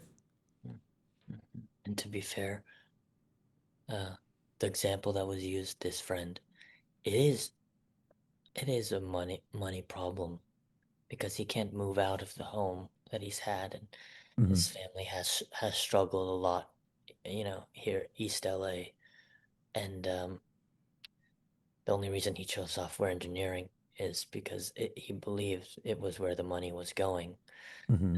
and it turned out not. But to be able to free someone like him from the tax on your own life, which is rent, and this ripping off your survival, it would actually, I think, help him so much. Um, and even just to get even more complicated is the private traumas that he's told me within his family have actually, if you think about it, he's been through some nasty things, but because they didn't have enough money for things. So, uh, I guess I don't know if you believe it. I think it's true. Like, if you win the lotto, it sort of reveals who you are. Um, Like Also, like money if you, amplifies what's yeah, inside, right? Yeah. but and then in some sort of nasty way, like if you're trapped on an island, would you eat another person? Or like you're on a boat, would you eat someone's leg? I guess there's that, and that the struggle that his family had to do for money was some bad things, but just because the human nature is capable of those evil things does not mean it's the end all be all. Because if you rip them from hunger, and if you starve them and torture them, of course they'll become animals.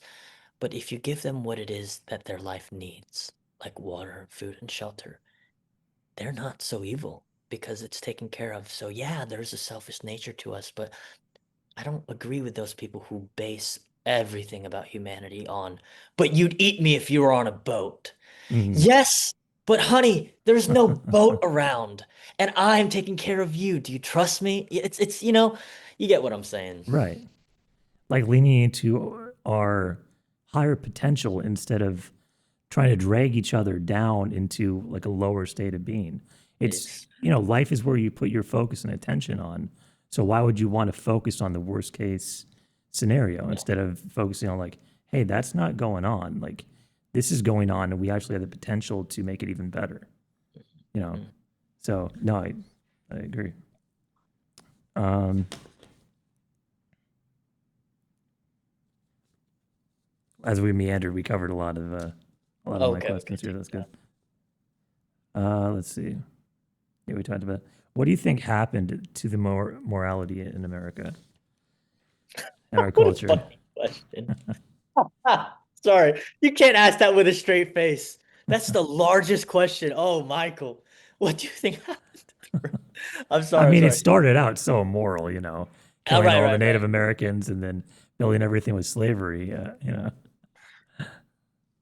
Well, We had some morality at some point, but like, where do you think where do you think it became acceptable? The best example would be like yeah, this. Like 1776, there was a revolt over the 2% taxes on tea. that's Now right. you're born into slavery where you're taxed on life like you said. And we watch politicians literally steal from all of us right in the open and steal from the most vulnerable too. And I've chart like I saw some statistic about insulin. It takes like $3 to make insulin, and they charge $600 for it. Oh God. So, so like Yeah. it's so clear we know what they're doing. Why do you think those morals are allowed? Because if you view that if you view the majority of human beings as good, which I think you do as a humanist, why do you think so many good people allow evil Mm. to exist without taking action, which is what your company's all about? This is just the first thing that comes to mind. Okay, Michael. I can't imagine this is the final version, but just responding to it initially, it's this. Uh, we only can really understand our own time. That if a historian tries to explain what happened back in the day, we'll only catch just a glimpse of it. But what we're living through is what we understand. So for my generation, um, anyone born after 2000, I'm 1999, it was interesting. I think the heartbeat of what we're going through is a lack of leaders and not government positions, but thought leaders. And when, like you said, his first 7 years of being alive is the most moldable time of your brain, right? I think that's what you said. Mhm.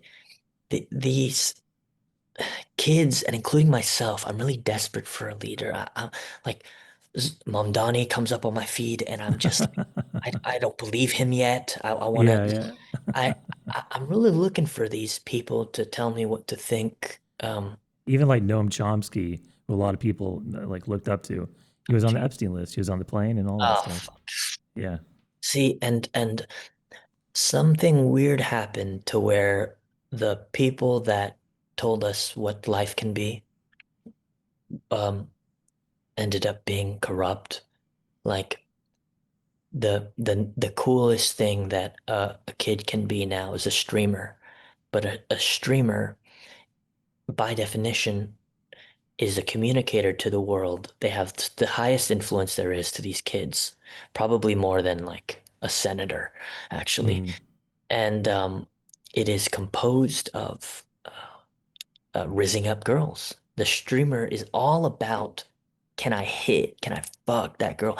And it's like not admirable at all. But then you got guys like, I'm sure, I think you do, but like Jordan Peterson is pretty cool, you Hmm. know? And he says some great things, and he was a big leader for us young men. But I think there was a couple things. It might have been his emotional breakdowns that led people astray to listen to his thoughts. It might have been some of his personal convictions rather than just human teachings. But I think it's an age thing. I think the reason the morality got so corrupt is no one looked like us and was trying to do right. The only people that looked like us were they were selling their bodies or they were selling courses to young men saying, be a billionaire. I And think it's hustle and grind. It's and all that was, hustle. yeah, that was the thing. And I'm sure there's some other things like more structural things like the way people get paid and or they fall into student debt and I don't and obviously the dopamine circuit of all of our brains, but Oh yeah. I think that the reason why the morality of America was so broken is no one both looked like us and was trying to do right. Yeah. I would say that might be the perfect answer for what we're going through. I really think I didn't think of that in the way that you put it. And that's what I've felt, and I was never able to have it come to the when it's like in you, but it never came to Mm. the surface, but you said it. Like who I is it? I Yeah. was I've always just been looking for someone. I don't see anyone I relate to, and I I don't know how else to say this, but like we all look up to superheroes growing Mm. up, and I always felt like I relate to Spider Man or Superman or something, and those ideals like I talked about earlier. I really focus not on men anymore, or not just men, women, any person, because I can't find someone to match those ideals. So I try and focus on, you know, peace, just like I have a quote. My senior quote was, "Understanding invokes peace, justice, and love." And only recently I discovered that I'm married to those ideals, and I look up to those ideals and not people anymore, because I haven't found any people that are putting ideals above themselves anymore. You know, there used to be certain leaders like, uh, Malcolm X. You know, he died for what he believed in. He literally said, "I'm already acting as a man who's died, so I have nothing to lose." Like, he talked about that. I'm Oh, doing that this goes because it's the so right thing hard. to do. Yeah, he got shotgunned, right? Got that was a bad one. Yeah, I think you said it perfectly. So that's why, again, when I see people like you doing the right thing in our age group, and I see other people popping up, I'm like, we need to amplify each other's voices, because no one else is going to do it. We can't look to fucking Gavin Newsom or Donald piece of shit Trump, or, we can't. They're, they're just con men. They're all fucking con men. And I think the generations above us, it's never just all one generation. You can't lump all one people into a group, but I sense in my parents' generation of like Gen X and boomers, there is some sort of narcissism. There's some sort of Mm. disconnect and lack of empathy that I've experienced. And I just feel that our generation and the generations after us have more inherent empathy. And yeah, there are ones that are led astray and are programmed by culture and psyops and stuff. But like, I just do feel a vibe that you've talked about, that craving for realness and authenticity, and a cry for justice and fucking truth. There's so Yeah, many goddamn fucking liars. I know, Like, man. my And whole family always made fun of me for telling the truth. And I always thought I was a strange one, like being empathic and telling the truth. And now I'm like, I don't think I'm the fucked up one. good I for think you. what I believe in is actually good. And even if the world is bad now, it doesn't have to be like that. Mm. Mm. Yeah. Dude, fuck, man. And there, I get that with the narcissism. There's one time I had a weird. I was like, oh shit, right? The simulation is breaking, because in a row I was talking to either my cousins or just other people, and on the younger side, like they're just trying to figure out what they want to do in life, and they all went to a psychology degree. Like all 6 out of 6 people said, I want to do psychology. I just want to help people, and I said, usually people interested in psychology like psychology. And we want to help people, but there's a lot of other fields that help people. Every college degree does help the world. And there's this hole, and the hole has to do with the lack of leadership, but the hole is uh they don't know what they want to do in life, but they just want to be useful. Everyone in their 20s, basically all throughout like modern civilization, that's always the meandering time. Like, what do I do? How do I figure this out? But now it's a little different. Like, they're really good. The young people are really good at lying to themselves and attaching, noble things like being a therapist or being a nurse as we're aiding the world. And I'm under the belief that their confusion just proves that there is goodness in the world, but it just needed to be organized. Who did they have to look up to? What can they join? A lot of times when you volunteer for like a food bank, I used to do that. It actually feels kind of stupid because um, sometimes there's like not work to do.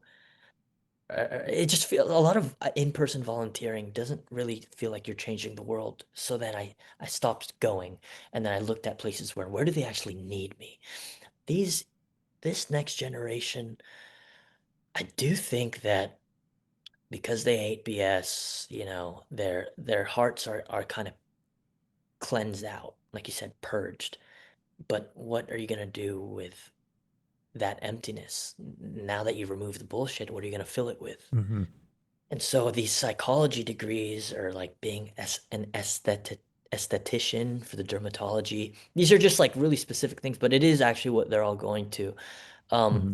they're just fillers, and they're kind of they External su validation kind of yeah, thing. yeah, Yeah. and they kind of superficially touch on the inherent desire to do good.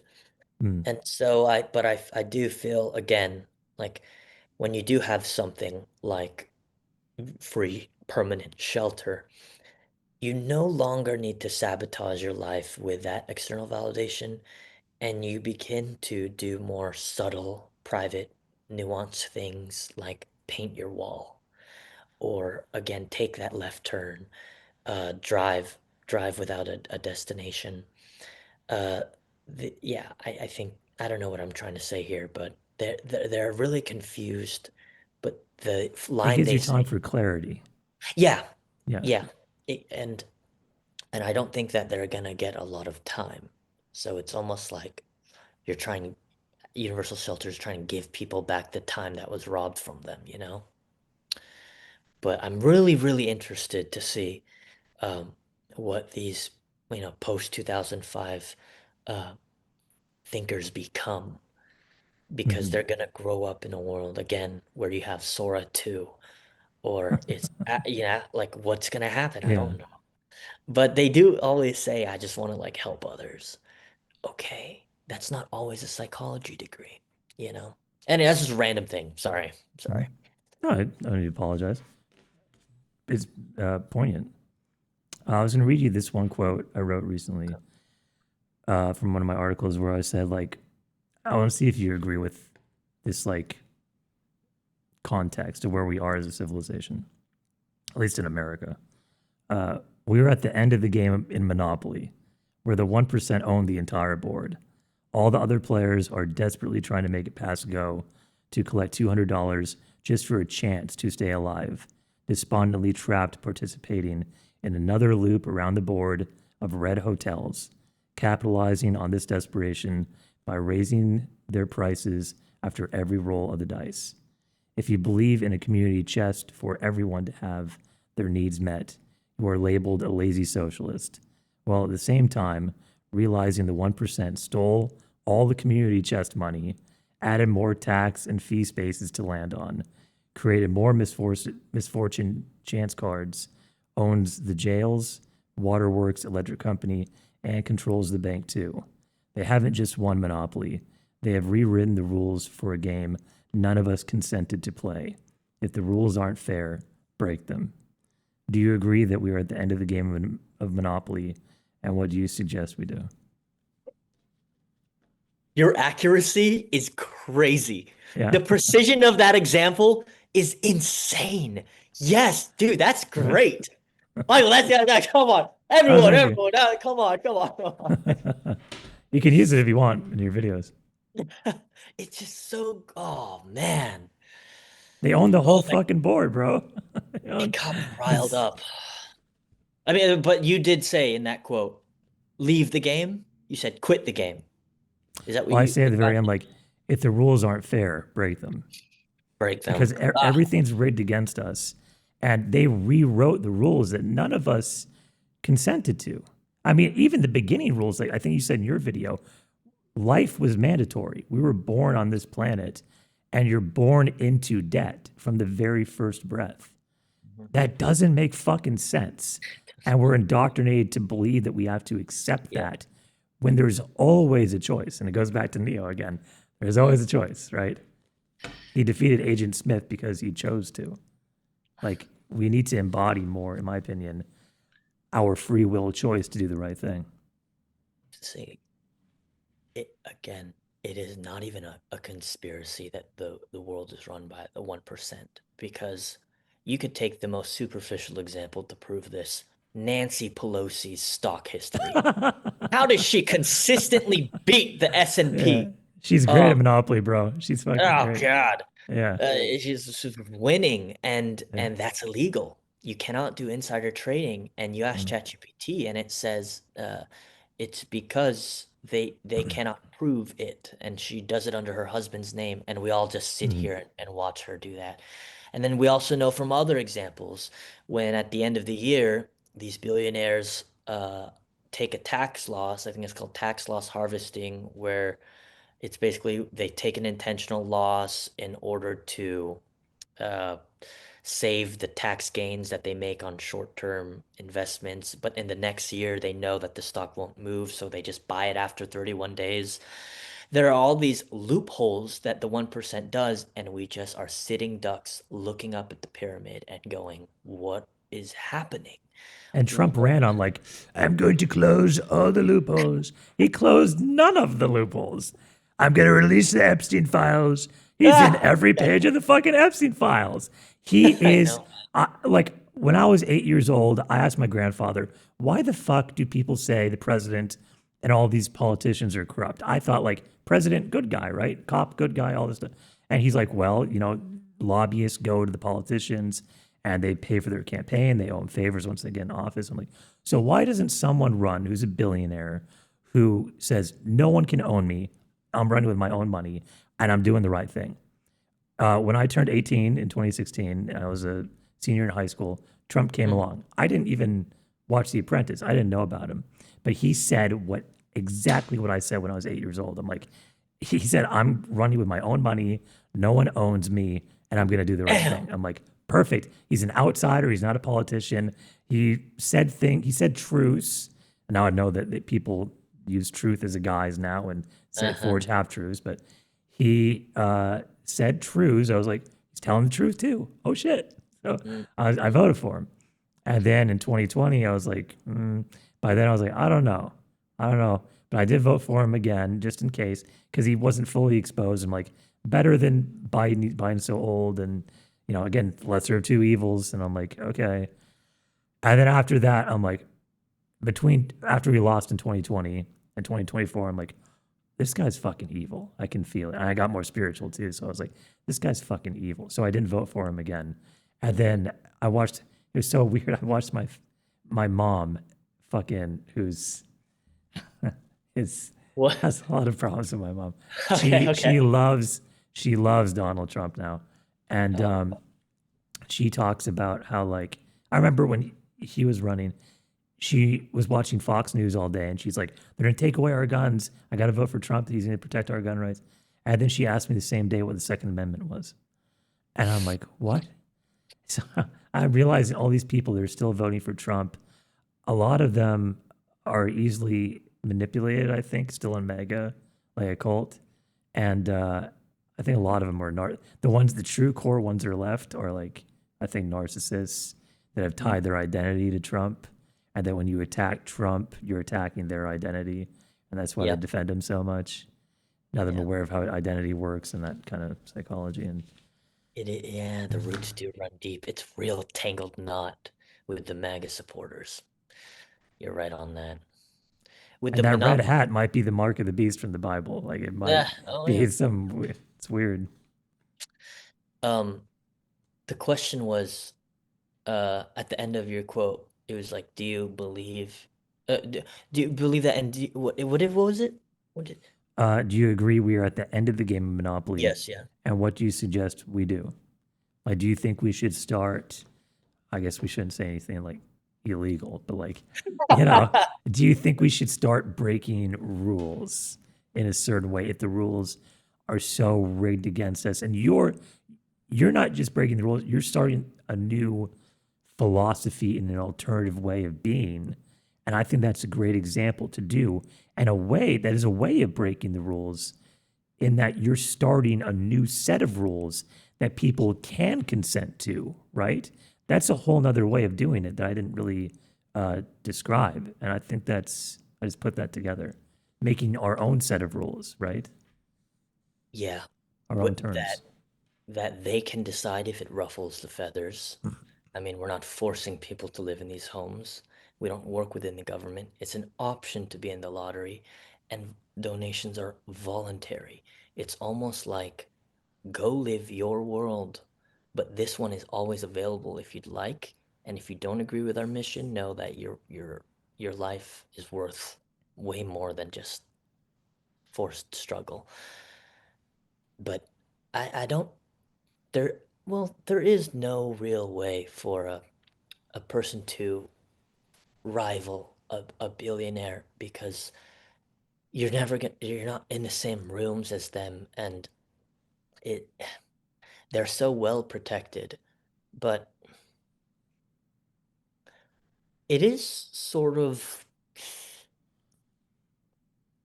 is it the word an anomaly? How about like it's pretty like phenomenal that posting is free. They haven't taken that from us. Uh, And it Although is, Oracle is buying TikTok now, oh, right? Oracle is buying Also, TikTok. I know. yeah. And censorship is a huge threat. I mean, I was worried about, um I'm sure we've all had it, but when you ask ChatGPT a question and it's not violent, but it might be political, dot dot dot, and you ask it some things, and I always screenshot its response. It says, my training program is a system where I have to think this way. I can't give you the answer. It goes against my guidelines. I am not a true AI. I am a customized AI agent, and then you ask it, you're customized, and it'll confirm, yeah, you're customized by people that uh, shape how I think, which is how you think. I'm like, well, thank you. Have a nice day.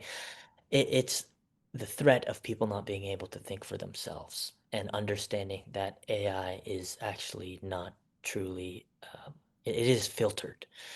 And I guess what I'm coming to as a solution to these billionaires is, um, if all they want is to control other people, and the only high they get is off influence and power, uh, there is nothing stronger than a mind that cannot be controlled. And it's thinking outside of AI, and a lot of that is intuition and being in touch with your own self or God. And if if people can always craft their own thinking, there is no way that we will always be subordinates. We might be structurally subordinates if we can't live in those yachts and mansions, but if we know that it's wrong, then we haven't lost. I feel like knowing that there's a violation is a clear sign. Okay, we're not screwed yet. We know we're about to have the world's first trillionaire. That's weird. Um, and being uncomfortable by the fact proves a good amount of consciousness in the world. There has been a Structurally, mass awakening, I'd yeah, say, too. right. Yeah, there has been. But what do we actually need? Well, we would need a president. We would need an at least a nation to have a good government that stands for what it stands for. Can you ask that? I don't know. Did Martin Luther King Jr., have affairs with his wife, apart from his wife? Yeah, he did. Can you call Mm, someone pure? I'm sure Malcolm X did some fucked up things. mm, Me, I'm trying to make sure Actum is different from my face because anyone can say shit about me, and I want the mission not to be about me. I want it to be about the mission. And so I'm mhm. trying to distance my own brand with it so it can live. But I Mm. guess what I'm trying to say is anything truly pure, um, like we're talking about purity and we're trying to live by pure values, but I think we did a few fucked up things at least this week, Uh-huh. man. Yeah. But I think the only way, man, it's a government. It needs to be structural and it needs to be mandated by the law for our principles. Otherwise, we're just a bunch of people disappointed on Instagram. And like That's you it. talk about, your whole Actum uh, foundation is very transparent. Like you're focused on transparency. So that would be key. Trump said he's going to be the most transparent administration again, inverse. Narcissists, they always inverse the truth. I think Mm, it's the spirit of evil. I think narcissists are evil. I just invert all, because I define evil as the inverse of truth, which is injustice. And I think mm, that's all he's fucking done. And harms people and doesn't care who he harms by doing it. mhm. And I agree. It gives me confidence, like the mass awakening we're having consciously. And I had a question I had about Yeah, I have it down here. Uh, how do you think a culture centered around normalized human dignity will affect humankind's collective conscious and unconscious behaviors and attitudes? Mm.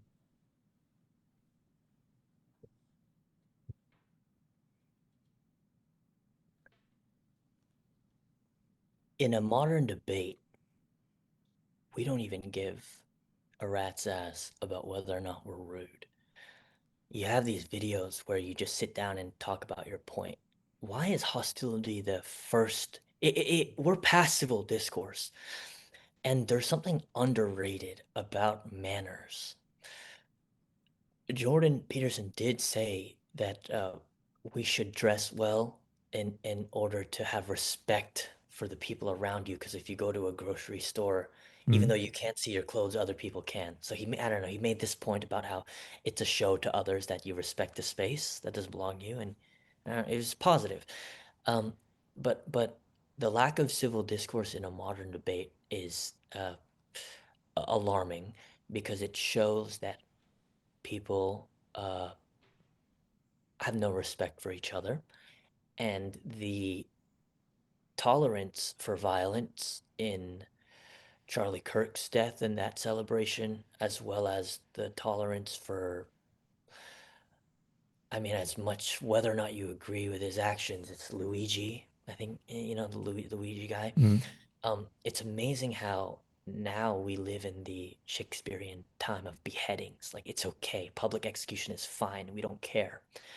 That was never supposed to be that way. We were supposed to evolve around barbarism, barbaricness, barbarity. mm. um, and I think where was I going with this?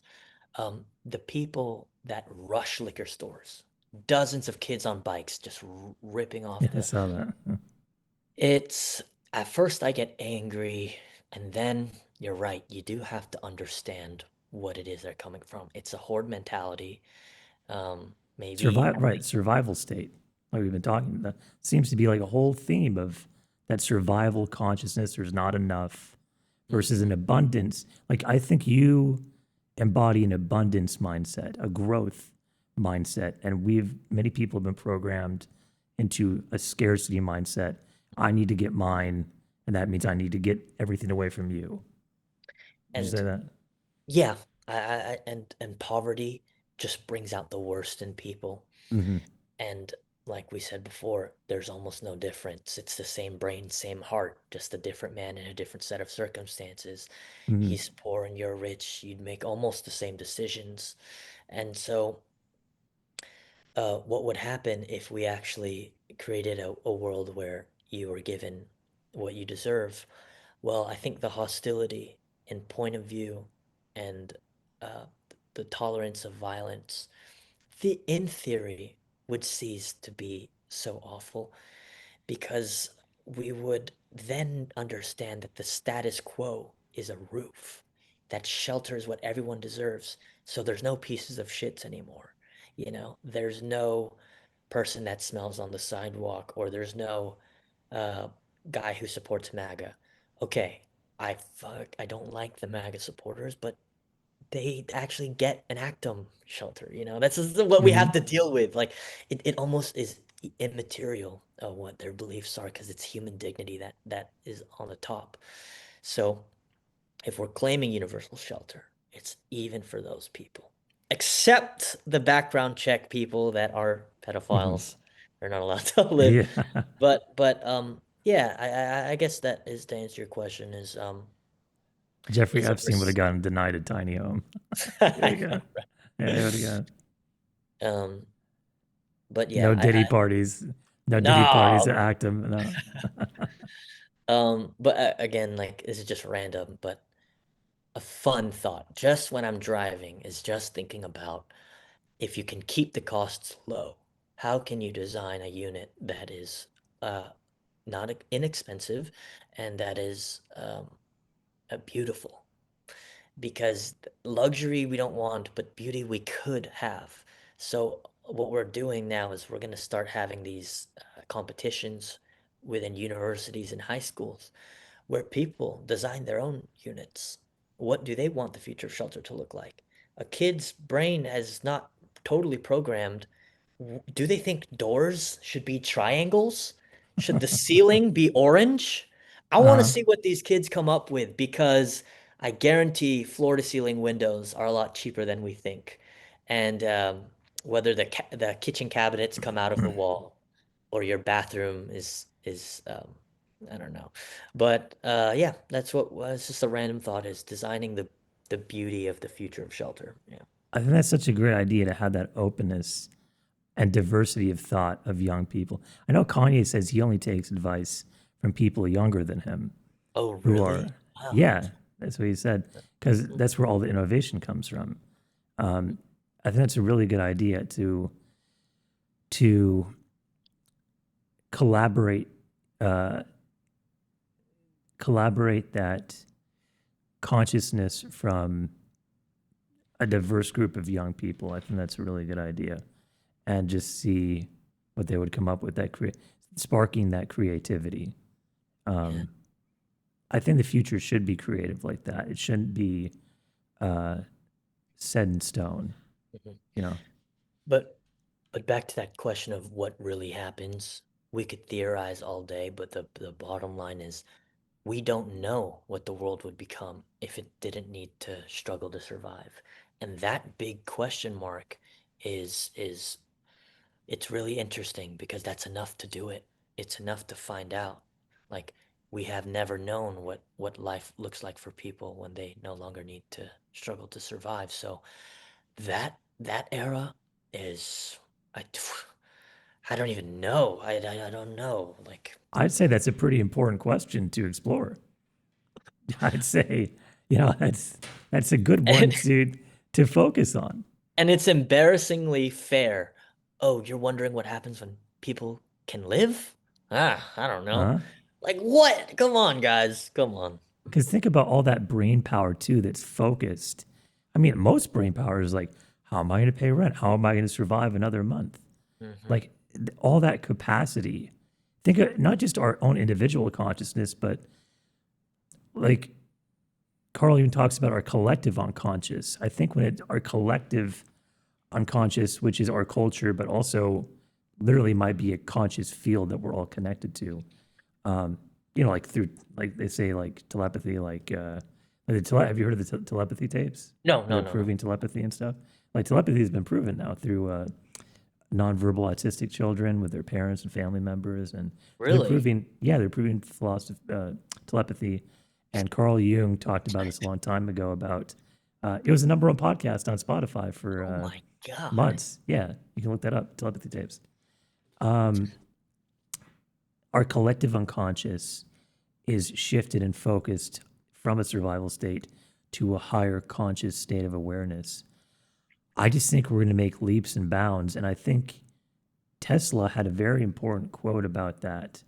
Hmm. I can't think of it now, but he Oh, had something about coming out of the survival state and how as soon as mankind does that, we'll gain, you know, within like 10 years, we'll make thousands of years of wow. progress. So, yeah. So that's why I think, again, what you're doing is so important. Can can I get your opinion on this? I'm totally not ready to talk about it, but it's just been itching me this winter, and it's this. When we talk about human dignity, we could only really afford to discuss it in terms of needs like um, food, water, and shelter. But when you look at a homeless man on the street, he hasn't really trimmed his nails, exfoliated his face with a vitamin serum, and he hasn't had pressed white strips. All these small things that are seen by like the health and wellness creators of social media, but are really actually like not only does the body need to be clean, but technically the skin needs to be moisturized. There's also like health needs too, like obviously healthcare, every human should be entitled to it. But That's a whole nother one that's obvious that right? isn't, I know, right? yeah. But it's weird because it's really not that important, and but I guess what I'm trying to get at is I've become increasingly uncomfortable by the fact that a lot of people don't even know what salicylic acid is, or they don't know what retinol is. Not that they need to do it, but if there's any group of people claiming that a higher level of life, fairness, and dignity, beauty, and is deserved to all people, I'm kind of uncomfortable. And I would totally partner with some sort of nonprofit that makes it so that if you give a person a home who has never seen, four walls, in a long time, does he even know how to take care of himself? It's one of those things Those where, skills, yeah. yeah, like Mm. even seeing some of these people on the street, I said, like, of course I want to give you a home, but I also want to give you like nail trimmers or hair conditioner. I don't know. It's No, I just know it, that hyper empathy you're talking about. I was talking about this the other day, like when I go out and see people, even just people working at like a coffee shop, I feel so much hyper empathy for people. I see how busy they are, and I just want to give them the world. I don't know how else to say it, but like I just want the best for people so much. I don't. I know yeah. exactly what you're saying, and I wish there was a way we could give more. I know what you mean. Like, oh, what I've done is I've gone and like gone to like the local grocery store and I'll get flowers and I'll roll Mm. around town. I'll give out flowers to people and tell them like, hey, you're worthy of everything your heart desires. I was actually gonna do that later today. It's not raining. Oh yeah. Oh. Yeah, and I just want people to receive that possibility of goodness and that aspect of dignity. And I wish there was a way. Maybe that could be another branch of Actum or someone you could partner with where once they are housed, you have people come in who, if they are unfortunate, to teach them skills on how to stabilize in their life.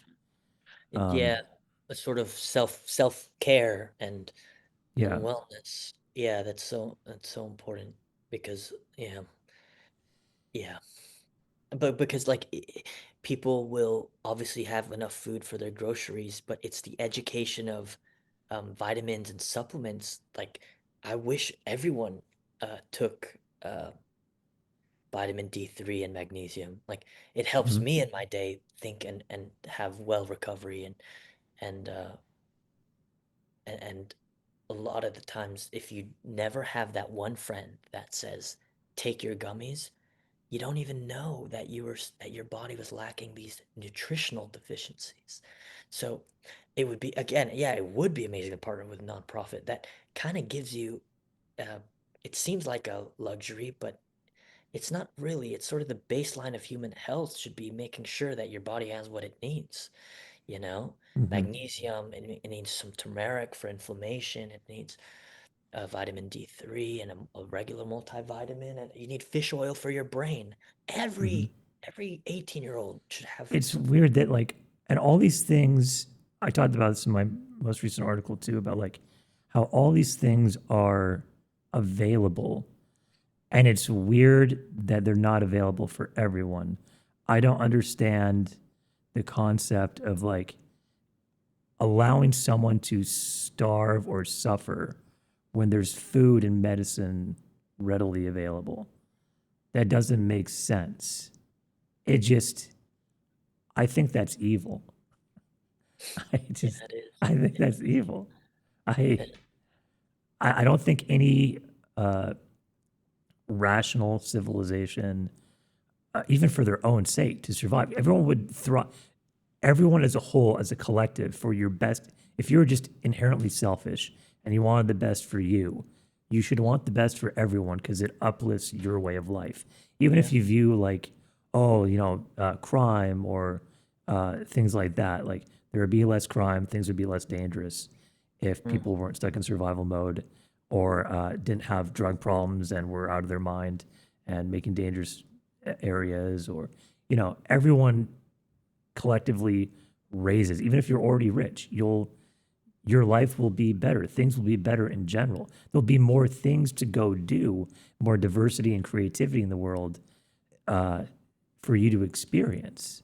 if you're already rich. Like we talked about in GTA, after you already have everything, you get bored. So if everyone's doing better, creating more things, having more ideas on the planet being born, there's more for you to experience. So Yeah. you should want everyone to do better and be their best selves. Michael for president, man. Michael. Uh, I agree, man. let's see. I know we've gone long. Let's see here. Yeah, it has, man. It's been a real pleasure, actually. I think yeah, no time, but 4%. That gives me maybe like 10 minutes. I put it on lowest brightness on my computer, okay? Oh, okay. That's cool. If that's cool with you. I think it's possible. Cover that. Let me skip.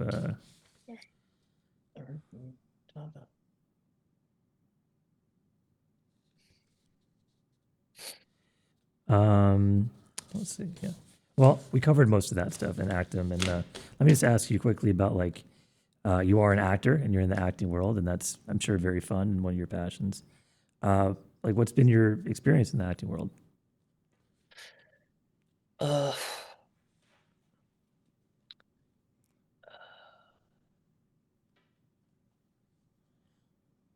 bullshit. It's Really? mostly bullshit. Hmm. Yeah. I so the cool thing about working on a TV show is you get guest directors. So, if you just do films, it might take you 10 years to work with six different directors. We'll work with six different directors in one season. So you get to really just feel what uh, creative ownership looks like and leadership. And it's interesting when um, you have directors that don't know what to do, pretend that they do, and subtle creative betrayals on set that makes you go, okay. And the reason why this is so important is because if you're going to be an actor, it means that you're going to essentially suffer your whole life for a chance to be in a movie. So you better hope that you like the movie or that you're suffering for something worthwhile. And without a right director, um, you you are a puppet. And I'm learning that there's so few people in the industry that want to create good movies, and the others are just there because set life is so fun. And it's actors too. I'll have actors in the car with me in the transport van, and they say, "Anyone know what scenes we're doing today?" And I said, "What? You don't know what your lines are or what scenes?" So what I'm learning about Hollywood, at least, is it's a lot of people in places like leading roles or directors or whatever, in places that are expected to have competency, a competence, but they let you down. So Hmm. what I guess what I'm learning, is I'm a bit more pickier about what you suffer for, what movies you're telling. If it has nothing to say, you hire another actor. And if you have a director who who doesn't understand what it is you're trying to do to a performance, you don't work with them. I'm not trying to be like a negative Nancy about Hollywood, but No, no. it is a I lot. like truth and authenticity. Like, I'm glad to Okay, hear it. well, it I'm it glad to it hear is it on. mostly bullshit. But the good thing Yeah. is that for every like five directors I go with, one of them just dies for it and lives 7 days a week for it. And what I like about art in general is it is actually for higher consciousness and self-thinking, because without truth being presented to you on a daily basis, you'll have no exposure to what the possibilities are, to goodness, to friendship, to kindness, to um, even questioning the 1%. Movies help us do that. The Mhm. Matrix has helped us. So you Yeah. need art in order to speak to people, because you can't just stop them on the street for it, but they will go to the movie theaters. But anyway, Hollywood, it's fine. Uh, I don't act most of the time because I'm just kind of a bit strict about what it is you're suffering for. Again, life almost seems to be only about what choices we make. So I think that's it's very it's wise, by the way. I think you're doing the right thing. I think your Certainly, your values come first, and I think that what you yeah. said is like you choose what really means, what's additive to your life, and what Mhm. you feel amplifies you, and will amplify a message to other people that you're telling through a story. Yeah. Thanks for understanding. It's not what I expected at all. I was so enamored by um the luxury, which it is there. I mean, Hmm. I'm gonna be honest. It is ridiculous what the actor receives. Just to give you a brief example, it's like not only are you not allowed to fly other than business class within SAG, anytime they fly, you have to be first class. Really? Yeah, yeah. And then they put you in these hotels, these amazing five-star residences long term for many, many months. I'm like, I don't need this spa, sauna thing. And how I do it is I go to I use the gym and then I maybe I like but it's you're just there for the work, you know. So try Mm. not to be distracted. But it's ridiculous when on the first day on set that I've had for School Spirits, I went to Crafty, which is this table of food. That's the CTO of Actum, Oh, our technology head. I don't know if you heard it. Oh, sorry. But I are you went. good on? Is your Oh, good battery on gonna time. die? Good on time. Is your battery on your computer good though? Yeah, yeah, four. I'm at four. Still Okay. at 4? Okay, cool. Yeah. I went to Crafty, Michael, where you get food and drinks, and I just said, "Hey, could I get a Cliff Bar?" And she goes, "There's no Cliff Bars here." And then the next morning, I went to the trailer. There were six stacked boxes of Cliff Bars, and I said, "The gluttony? I don't need. Thank you guys, but it's ridiculous the way people bow down just because you're." A performer. Performers are treated like shit, and it actually Uh-huh. helps them too. We want tomatoes thrown at us on stage because we want to get better. All this crap, you have to actively try not to let it get in your head. You know what I'm Uh-huh. saying? That's why I sleep on the floor, man. I have this Japanese futon. Really? I'm like, yeah, yeah, yeah. But that was actually for back, but I don't want to upgrade it Uh-huh. because it makes me feel like you're still kind of struggling, you know? So Uh, actors can get in their heads real fast, and you just have to hate it. If you don't hate what it makes you become, you will think you deserve it. And no one deserves like getting bowed down to. So that's mhm. my experience. Yeah. Yeah, the celebrity worship, like, Taylor Swift is the best example. It's I Oh, think crazy. I think it's yeah. crazy, but I mean, respecting someone's work, especially when that work, like you said, art can change your life. Like it can put you in a whole new direction. Like, I am going to make a change in my life. I got the message of this movie. The performance really affected me. So, yeah, I think art is what like we talked about getting rid of 9 to 5s and survival mode. Art is what we do live for at the end of the day, that creativity. So I think acting is really important. And I think it's good because you said, so many people do love the celebrity worship who probably are celebrities and kind of feed into it. I think when good people like you, who I can clearly, after talking to you for a couple hours and meeting you, everything you're doing, I think it's when good people are in industries like this. I think it's you should still keep doing it. I think you should keep at it, and like even though it's hard, and I'm sure there's a lot of directors that are shit. Um, I think that in the long run, if you still love doing it and you love it for the art, people like you will still be the future because people want to see, like we talked about, the future is about authenticity and truth. People want to see true, authentic, real, maybe not gritty, but like honest, meaningful work. So I think that you have a future in it. Yeah. Thanks, Michael. Yeah, of Thanks. course. Um, still going. I have a couple more questions. Yeah, yeah. Like, still going. Yeah. Um, so yeah, I know your current show, School Spirits, involves spirituality. Has that affected your relationship with spirituality at all? Do you mean the show affecting my Yeah. spiritual? Um, Indirectly, Huh. because the plot never, the plot of ghosts and being stuck in an afterlife never strengthened my relationship with God. But I do believe God works in mysterious ways because it led me to Him, because it led me to rock bottom. I remember, Hmm. I think you already roughly know the background, like my mom in her car, and we weren't familiar with anything. We don't have money. We don't have any resources. So when I first had the first season of The Paycheck, like every idiot actor, I didn't know. I didn't know what to do with it, and it just went gone and gone and gone until there was nothing left. And so, because a lot of it was like not trying to toot my own horn, but it is where it went. Like if someone needed money, I'll send it over to the Philippines.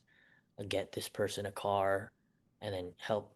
It went, and then I had to actually work back at a job right after the first season, and Huh. there at that rock bottom, I met this woman, and she told me I'll never be able to date you because you're not the man of God that can lead my marriage, but let me bring you closer to him.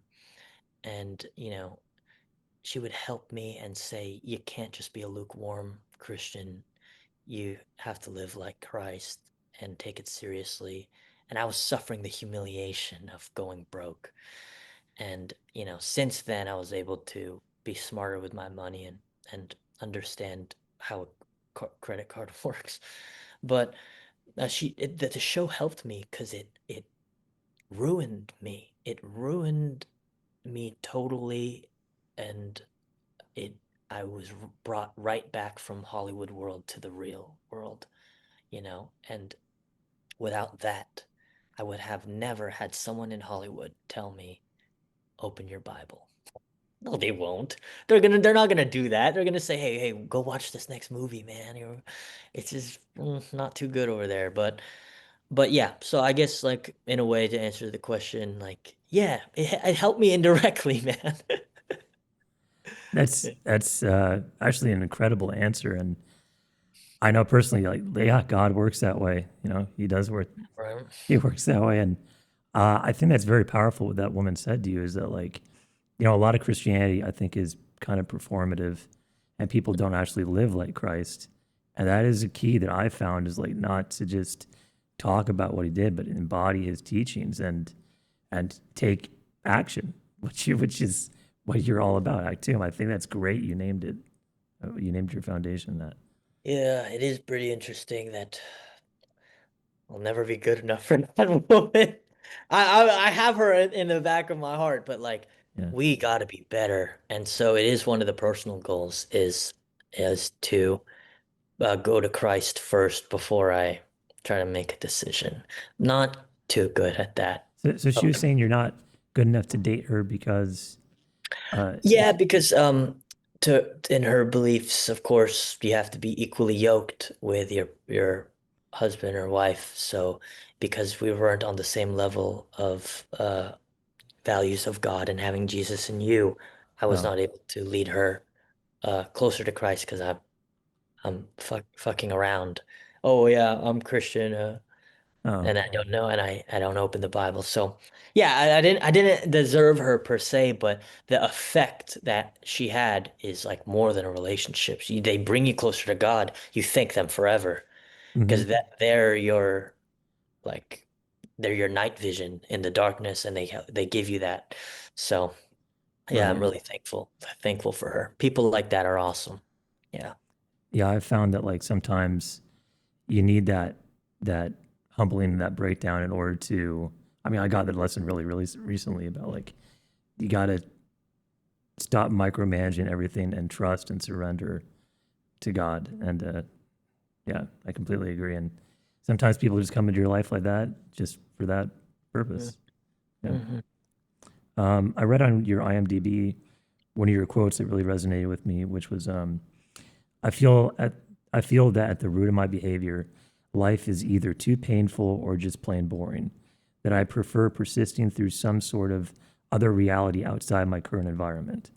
I'm a sucker for extremes, for the unknown, the misunderstood, the awkward, the uncomfortable, the sentimental, and the impossible.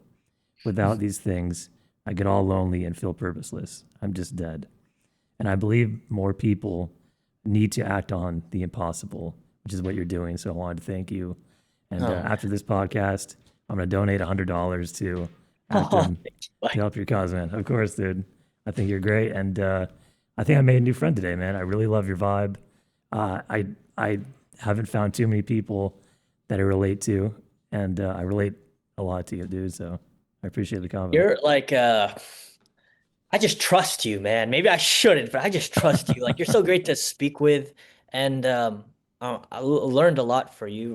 Wrote some things. I might have to email you. Like, I gotta look this up that you said, but uh, thank you for this time to speak. I think you're a great human being, man. Really impressive, and appreciate you allowing Actum to be on the platform. Uh, yeah, thanks, Michael. Definitely, of course, Christian. And do you have any questions for me or anything you want to shout out or promote? Let me ask you before we move on to the new year. Who do you want to be in a year? Is it different? Is it Hmm. what's the next year looking like? In a year, man, I spent the past 7.5 years, just the past 7 years of my life have been extremely intense. I went through over a dozen eye surgeries. I've died over a dozen times. I come back to life every time. I've gone through extreme isolation. I moved out of a very bad situation at my mom's house to be in my apartment here the past 2 years. I learned how to be independently, live independently as a handicapped person, and do my own cooking and laundry and everything. I've done everything. I mean, literally everyone even told me, Michael, you're never going to be able to wear a suit with your body. That's what my people who love me would talk to me about. So I'm I've so done so much. I even have a fortune cookie I saved from when I was a kid that said, it was a fortune that said, one of the great pleasures in life is doing things others say you can't.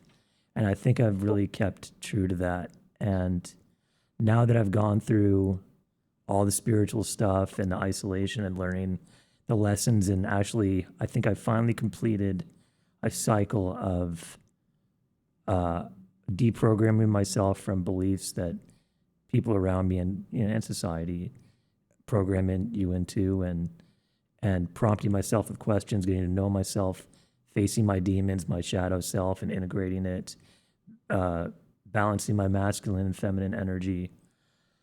I think I'm ready to get back out into the world, and I have over the past couple of years. I've done comedy, gone viral online and stuff, and so I've Mhm. done I've done some outward masculine energy kind of things. I've done some doing things, but a lot of time thinking, maybe too much, where you're just recursively drowning in your own mind. And it definitely was useful. Sometimes you get lost, but it was definitely useful. Um, I feel like I was in a pressure cooker, and I think I'm fully cooked. and and I think I'm now ready to be. I don't know where this metaphor is going, Eden. I think I'm ready to be. Where's it going, man? Where are I you don't going know. with I this? think I'm ready to be out there again with everything that I've learned, and I think I'm fully connected to God now. I think the whole process of how everything works, and I feel very stable to the higher version of myself, what I'm supposed to be doing. I feel like I've been set on track, and I Yeah. have the mission and goal of protecting the innocent and amplifying the good. And I want to do that through podcasts, through my writing on Substack, as well as God, laughter is so fucking important. I even have to remind myself of that sometimes as a comedian, because I'm like, oh God, sometimes I get so serious or caught up in life. I'm like, and I have a laugh, something catches me off guard. I'm like, God, laughter is so important. Sometimes even I forget. So important. So make people laugh, protect the innocent, amplify the good. So do a lot of podcasts and Uh, promote people like you. well, I mean, I'm not trying to like book another thing with you, but maybe we could visit next year. and Definitely. see where we're at and with that and where we were headed. Because I'd also love to talk about comedy because it's such a good social lubricant. Let's pin that. Oh my, am I dying? Oh no, we're okay. You- You have Okay. me? Yeah, I still It got you. is so glitchy, but it's Okay. okay. But amazing. Okay, thanks for that New Year's resolution, man. That was Of course, great. Christian. It was such an honor to meet you, and I'll email you my phone number. We can text if you want, and Absolutely. You guys anything. send I it mean, over, keep man. updated. Anyways, Okay. all right. Thanks everyone for Okay. watching, and we both appreciate your time listening, and hope you guys have a great Christmas, and happy holidays, and have a fantastic New Year. See you guys in the next episode.